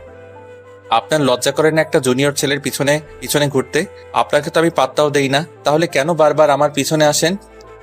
এতক্ষণে পুরো ক্যাম্পাসের ছেলে মেয়ে সবাই আমাদের দিকে তাকিয়ে আছে। তামান্না তো লজ্জায় মাথা নিচু করে আছে। দেখলাম ওর চোখের কোণায় পানি। কান্না করতে করতে কলেজ থেকে বাইরে চলে গেল। আমার নিজেরও একটু খারাপ লাগছে। ব্যাপারটা আসলে একটু বাড়াবাড়ি হয়ে গেছে। পরে আমি, সানি আর আইমান কলেজ থেকে বেরিয়ে গেলাম, আর ইতুকে একটা ধন্যবাদ দিয়ে আসলাম। এরপর আমরা বাহিরে কিছুক্ষণ আড্ডা দিলাম। অবশেষে আমরা বাসায় চলে গেলাম। বাসায় গিয়ে দেখি তামান্না ওর সবকিছু গুছিয়ে নিয়ে বাড়ি থেকে চলে যেতে যাচ্ছে। এদিকে আম্মু ওকে অনেক বোঝাচ্ছি, কিন্তু কোনো কিছুতেই বুঝতে চাচ্ছে না। তামান্না সবকিছু ভুলে ব্যাগ নিয়ে বাপের বাড়ি চলে গেল। এদিকে আম্মু ঠাস ঠাস করে আমাকে চর মারতে লাগলো। আমাকে চর মারতে মারতে আম্মু বলল, কুলাঙ্গার একটা ছেলে, তোর কারণে আজকে আমার মেয়েটা বাড়ি থেকে চলে গেল। আমার মেয়েটার যদি কিছু হয় তাহলে তোর অবস্থা আমি খারাপ করব। আমার কথা শুনে আমার মাথায় বাজ পড়লো। নিজের ছেলের কোনো খোঁজ নেই, ছেলের বউ নিয়ে পড়ে আছে। আমার সাথে রাগারাগি করে আমি ছাদে চলে গেলাম। ছাদে গিয়ে বসে আছি। আমার অনেক খারাপ লাগছে, কারণ আজকে একটু বেশি বাড়াবাড়ি হয়ে গেছে। কিন্তু কি করব, ও আমার সাথে যা যা করেছে তার ফল ওকে পেতেই হবে। কিন্তু মনে হচ্ছে ওর সাথে একটু বেশি করে ফেলেছি। কি করব কিছুই বুঝতে পারছি না। সানিকে একটা কল দিলাম। কিরে, কই তুই? এই দুপুরবেলা বাসা ছাড়া কই থাকবো? কোনো সমস্যা হয়েছে নাকি? হ্যাঁ, সমস্যা তো একটা হয়েছে। আবার কি সমস্যা হলো? ফোনে বলা যাবে না, তুই তাড়াতাড়ি পুকুর পাড়ে চলে আয়। আমি আইমানকেও বলে দিচ্ছি। শোন, তোকে আইমানকে বলতে হবে না, তুই চলে আয়, আমি বলছি ওকে। আচ্ছা ঠিক আছে, তাড়াতাড়ি পুকুর পাড়ে চলে আয়। আচ্ছা ঠিক আছে, কিন্তু কখন আসবি? আসরের নামাজ পড়ে চলে আয়। আচ্ছা ঠিক আছে। এখন ফোনটা রেখে ছাদ থেকে নিচে চলে আসি। নিচে এসে দেখি আম্মু না খেয়ে আমার জন্য টেবিলে খাবার রুমে চলে গেছে। আমি আম্মুর রুমে গিয়ে আম্মুকে বললাম, কি ব্যাপার, আম্মু খাবে না? তোর খাবার তুই খা, আমি আমার মেয়েকে ছাড়া খাবো না। এই মহা যন্ত্রণা দূর আর ভালো লাগে না। এই বলে আমি আম্মুর রুম থেকে বেরিয়ে আসলাম।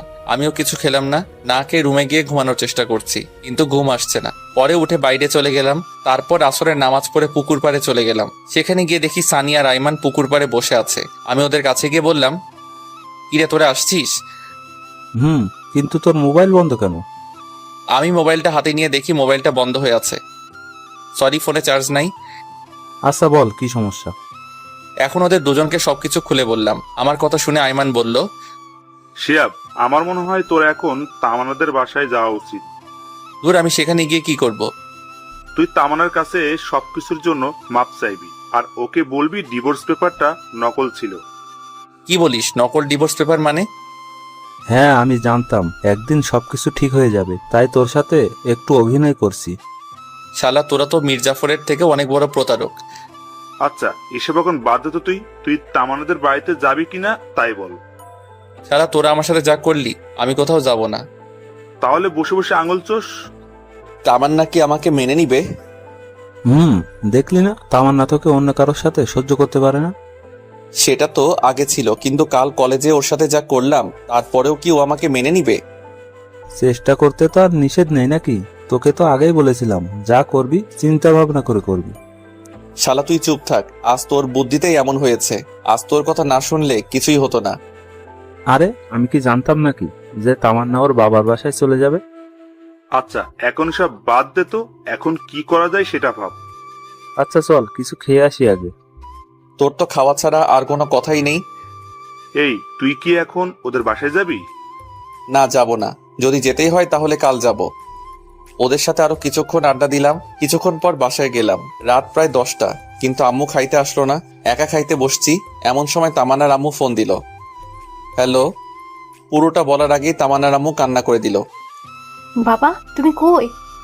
আমি তো বাসায়, আপনি কান্না করছেন কেন? কোনো সমস্যা হলো নাকি?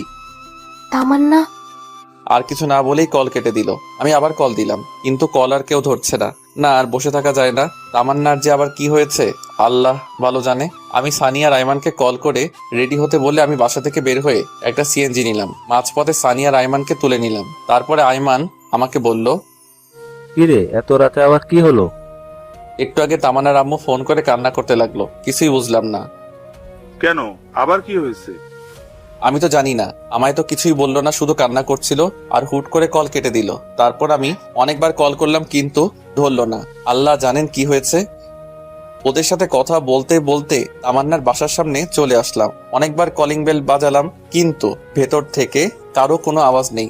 দরজা ধাক্কা দিলাম কিন্তু তাতেও কোনো কাজ হলো না। পরে সানি বলল দরজা ভেঙে ফেলতে। তারপর দরজা ভাঙার চেষ্টা করলাম কিন্তু পারছিলাম না। তিনজনে অনেক কষ্ট করার পর দরজা ভেঙে ফেললাম। দরজা ভাঙার পর ভিতরে গিয়ে তো আমার মাথায় আকাশ ভেঙে পড়লো। তামান্নার বাম হাতটা কাটা, ফিনকি দিয়ে রক্ত বের হচ্ছে। তামান্না অচেতন অবস্থায় পড়ে আছে, রক্তে পুরো ফ্লোর লাল হয়ে গেছে। অতিরিক্ত রক্তক্ষরণের কারণে তামান্না জ্ঞান হারিয়ে ফেলেছে। ওর এই অবস্থা দেখে তো আমি ভয়ে কাঁপতে লাগলাম। আমি কি করব কিছু বুঝতে পারছি না। আচ্ছা, তামান্না এখানে পড়ে আছে কিন্তু ওর মা কোথায়? তামান্নার মাকে খোঁজার জন্য তামান্নার মায়ের রুমে গেলাম। তামান্না মায়ের রুমে গিয়ে দেখলাম তামান্নার আম্মু খাটের উপর উল্টা হয়ে পড়ে আছে। খাটের উপর পা পিছলে পড়ে মাথায় আঘাত খেয়ে অজ্ঞান হয়ে আছে। দেখে মনে হচ্ছে তাড়াহুড়ো করতে গিয়ে পা মোচড় খেয়ে খাটের উপর জোরে পড়ে গেছে, যার কারণে মাথায় আঘাত লেগে অজ্ঞান হয়ে গেছে। কি করব কিছুই বুঝতে পারছি না। আমার শার্টটা খুলে তামান্নার হাত বেঁধে নিলাম যাতে আর রক্ত না বের হয়।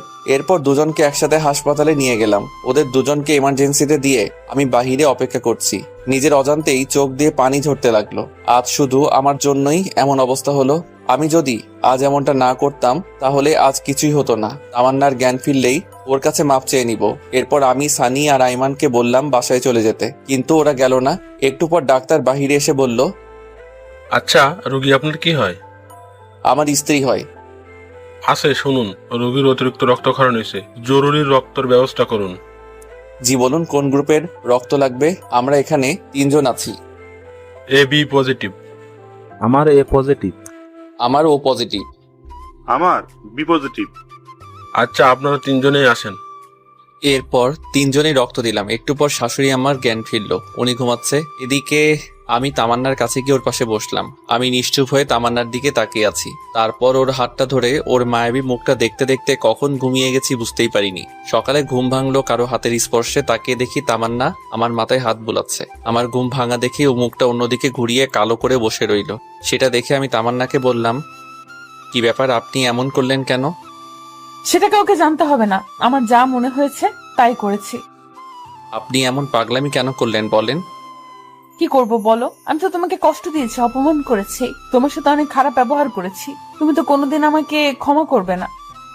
তাই বলে সুইসাইড করবেন? এর আগেও আপনি এমন করেছেন। আমি মরলে তোমার কি?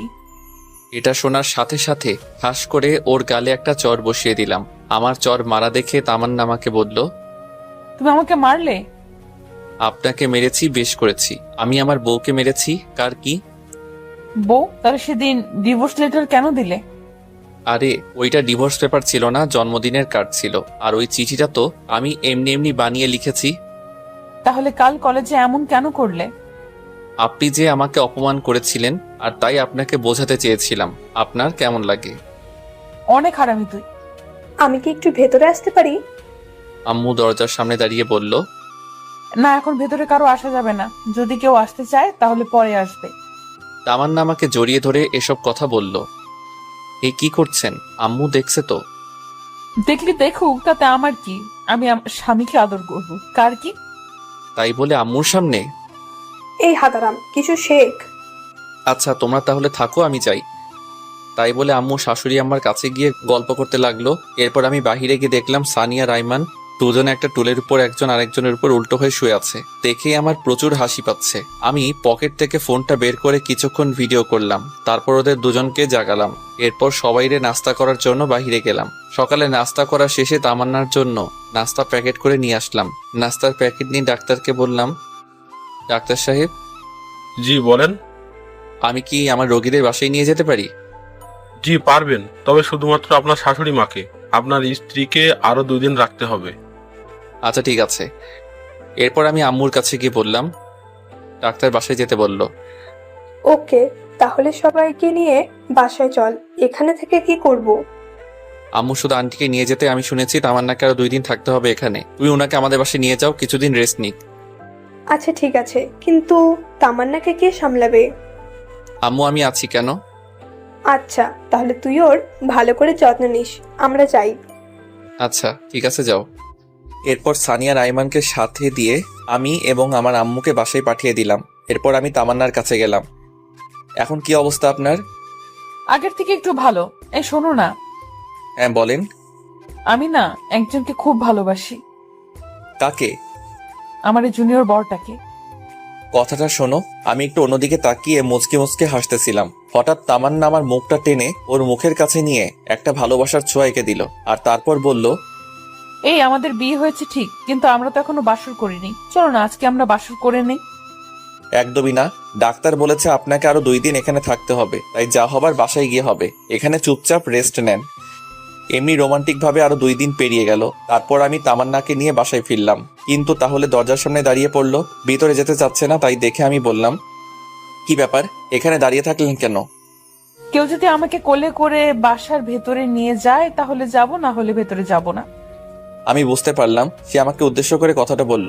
কি আর করার, ওকে কোলে করে নিয়ে বাসার ভিতরে গিয়ে বিছানার উপর রাখলাম। এরপর আমি ওকে রেখে চলে আসতে যাব, এমন সময় আমার হাতটা ধরে একটা টান দিল। আমি নিজেকে স্থির রাখতে না পেরে সোজা তামান্নার গায়ের উপর পড়ে গেলাম। এটা কি হলো?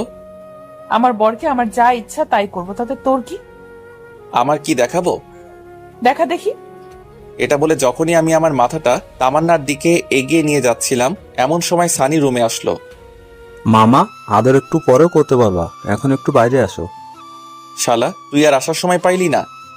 তামান্না লজ্জা পেয়ে অন্যদিকে মুখ করে বসে রইল। আমি বাহিরে গিয়ে সানিকে বললাম, শালা এখন বল, এই অসময় ডাকলি কেন? তোমাকে কিছু জানতে হবে না, 5,000 টাকা দে। কিন্তু এত টাকা দিয়ে কি করবি? তোকে দিতে বলেছি, দে। এত কথা বলিস কেন? আমার কাছে তো এখন এত টাকা নাই, হাসপাতালের বিল দিয়ে সব শেষ হয়ে গেছে। আচ্ছা ঠিক আছে, তোকে দিতে হবে না, থাক, আমরা যাই। আর বিকালে পুকুর পাড়ে আসিস, আড্ডা দেওয়া যাবে। আচ্ছা ঠিক আছে। এরপর সানি আর আইমান চলে গেল। এরপর আমি গোসল করে তামান্নাকে নাস্তা করিয়ে আমিও নাস্তা করে একটু রেস্ট নিলাম। বিকেলবেলা পুকুর পাড়ে চলে গেলাম।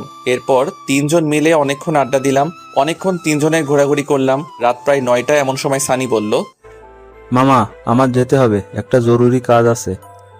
আমারও কাজ আছে, আমাকেও যেতে হবে। তাই বলে ওরা 2 জন চলে গেল। এদিকে আমিও বাসায় চলে আসলাম। বাসায় এসে তামান্নার কাছে গেলাম। কি ব্যাপার, এতক্ষণ কই ছিলে? এই তো একটু বাইরে ছিলাম। কেন, আপনার কোনো সমস্যা হয়েছে কি? ওই তুমি এখনো আমাকে আপনি করে বলছো মানে? তো কি করে বলবো? তুমি করে বলবা। আচ্ছা ঠিক আছে। আচ্ছা শোনো, আমাদের তো বাসায় হয়নি, চলো আজকে আমরা বাসর করি। কোনো আয়োজন ছাড়া বাসর করব? না থাক, কালকে সব আয়োজন করে তারপর বাসর করব। আজকে থাকো। তোমাকে বলছি মানে আজকে। এটা বলে তামান্না বিছানা থেকে উঠে আলমারি থেকে আমার জন্য একটা শেরওয়ানি বের করলো আর একটা শাড়ি বের করলো। আমাকে শেরওয়ানি দিয়ে বলল, যাও, এই শেরওয়ানিটা পরে 2 ঘন্টা পরে রুমে আসবে। 2 ঘন্টা পরে কেন? সেটা আসলেই বুঝতে পারবে, এখন যাও। আচ্ছা, এখানে পরে নেই না? তোমাকে বলছি না বাইরে যেতে। কি আর করার, ছাদে চলে গেলাম। ছাদে গিয়ে শেরওয়ানি পরে একা একা বসে আছি। কিছু ভালো লাগছে না, কি যে করব। 1 ঘন্টা 45 মিনিট হয়ে গেল, আর ভালো লাগছে না।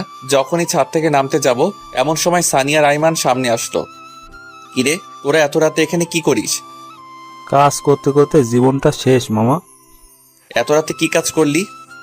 আরে শালা, তোর বাসর ঘর সাজানো। তোদের কে সাজাতে বলেছেন? কেউ না, আমরা নিজেরাই সাজিয়েছি। এখন তাড়াতাড়ি নিচে যা, তামান্না তোর জন্য অপেক্ষা করছে।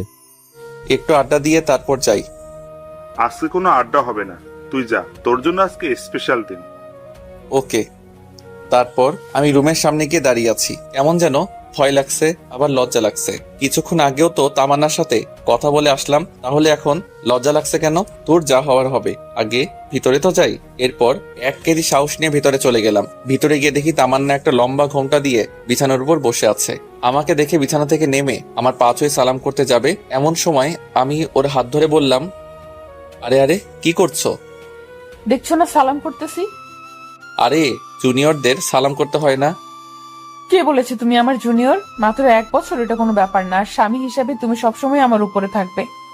ঠিক আছে মহারানী, কিন্তু আপনাকে আমার পা ছুঁয়ে সালাম করতে হবে না। আপনার জায়গা আমার পায়ে নয়, এই বুকে, বুঝলেন? হ্যাঁ বুঝলাম, এখন চলো। কোথায় যাব? ছাদে। ছাদে কেন? চাঁদ দেখবো তাই। আচ্ছা ঠিক আছে চলো। এভাবে তো যাব না, তাহলে কিভাবে যাবে? আমাকে কোলে করে নিয়ে যেতে হবে। ওরে আল্লাহ, কি বলেন এইসব? এখন কোলে করে নিয়ে চলো, না হলে সারা রাত সোফায় ঘুমাতে হবে। কি আর করবো, হাতিটাকে কোলে করে নিয়ে ছাদে গেলাম। ছাদে গিয়ে ওকে নামিয়ে দিয়ে আমি হাঁপাতে লাগলাম। ওরে আল্লাহ, একটা মেয়ে মানুষ এত ওজন হয় কি করে? এইটুকুতেই এই অবস্থা? এখন থেকে রোজ কোলে করে নিয়ে আসতে হবে। মানে? সব কথার মানে বলতে হয় না, কিছু কথার মানে বুঝে নিতে হয়। আচ্ছা চলো কিছুক্ষণ হাঁটাহাঁটি করি। ওকে। তারপর দুজন কিছুক্ষণ হাঁটাহাঁটি করার পর তাদের একটা কোনায় গিয়ে দুজনে বসলাম। তামান্নাও আমার পাশেই বসে। আমি উপরের দিকে তাকিয়ে বসে আছি আর ভাবছি, এই এত কি ভাবছো? আল্লাহ আমাকে পরীক্ষায় ফেলেছে, সেটার কি উত্তর দিব সেটাই ভাবছি। কি পরীক্ষা? আল্লাহ আমাকে 2টা চাঁদ দিয়েছে, একটা ওই উপরে আর একটা আমার পাশে। এখন আমাকে বলতেছে কোনটা আমার কাছে বেশি গুরুত্বপূর্ণ। তো কোনটা তোমার কাছে গুরুত্বপূর্ণ?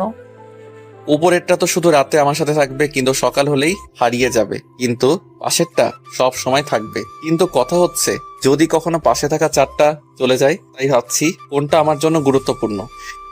এটা শুনে তামান্না আমার হাত ধরে আমার কাঁধে মাথা রেখে বলল, এই তোমার হাত ধরে ধরে কসম করছি, পুরো পৃথিবী ছেড়ে দেবো, কিন্তু তোমার হাত কখনো ছাড়বো না। তাই নাকি? তাই। এই শোনো না, বলেন। আমার না টুইন বেবি অনেক পছন্দ। তো আমাকে কি করতে হবে? তোমাকে কিছু করতে না, যা করার আমি নিজেই করব। কি করবে? সময় হলেই দেখতে পারবে। এখন রুমে চলো। ওকে চলেন। ওইভাবেই যাও কেন? তাহলে কিভাবে যাব? যেভাবে কোলে করে নিয়ে এসেছিলে সেভাবেই কোলে করে নিয়ে যাও। কি আর করার, আবারও কোলে করে নিয়ে গেলাম। হাটে রেখে আমি ওয়াশরুমের দিকে যাচ্ছি, এমন সময় আমার কলার ধরে টান দিয়ে বলল, আই কই যাস? এই তো একটু আসছি। তোকে যে টুইন বেবির কথা বললাম ভুলে গেছিস? এটা বলে আমাকে একটা টান দিয়ে খাটে ফেলে দিল। একা দুজন হারিয়ে গেলাম ভালোবাসার এক অজানা ভুবনে। আপনারা এখনো বসে আছেন? আরে ভাই, অনেক কিছুই তো দেখলেন, এখন আমাদেরকে আমাদের মতো একটু কাজ করতে দিন। আর আপনারা আপনাদের জীবন সঙ্গীর সাথে একটু খুনসুটি করেন। এখন যে যার মতো বাসায় যান।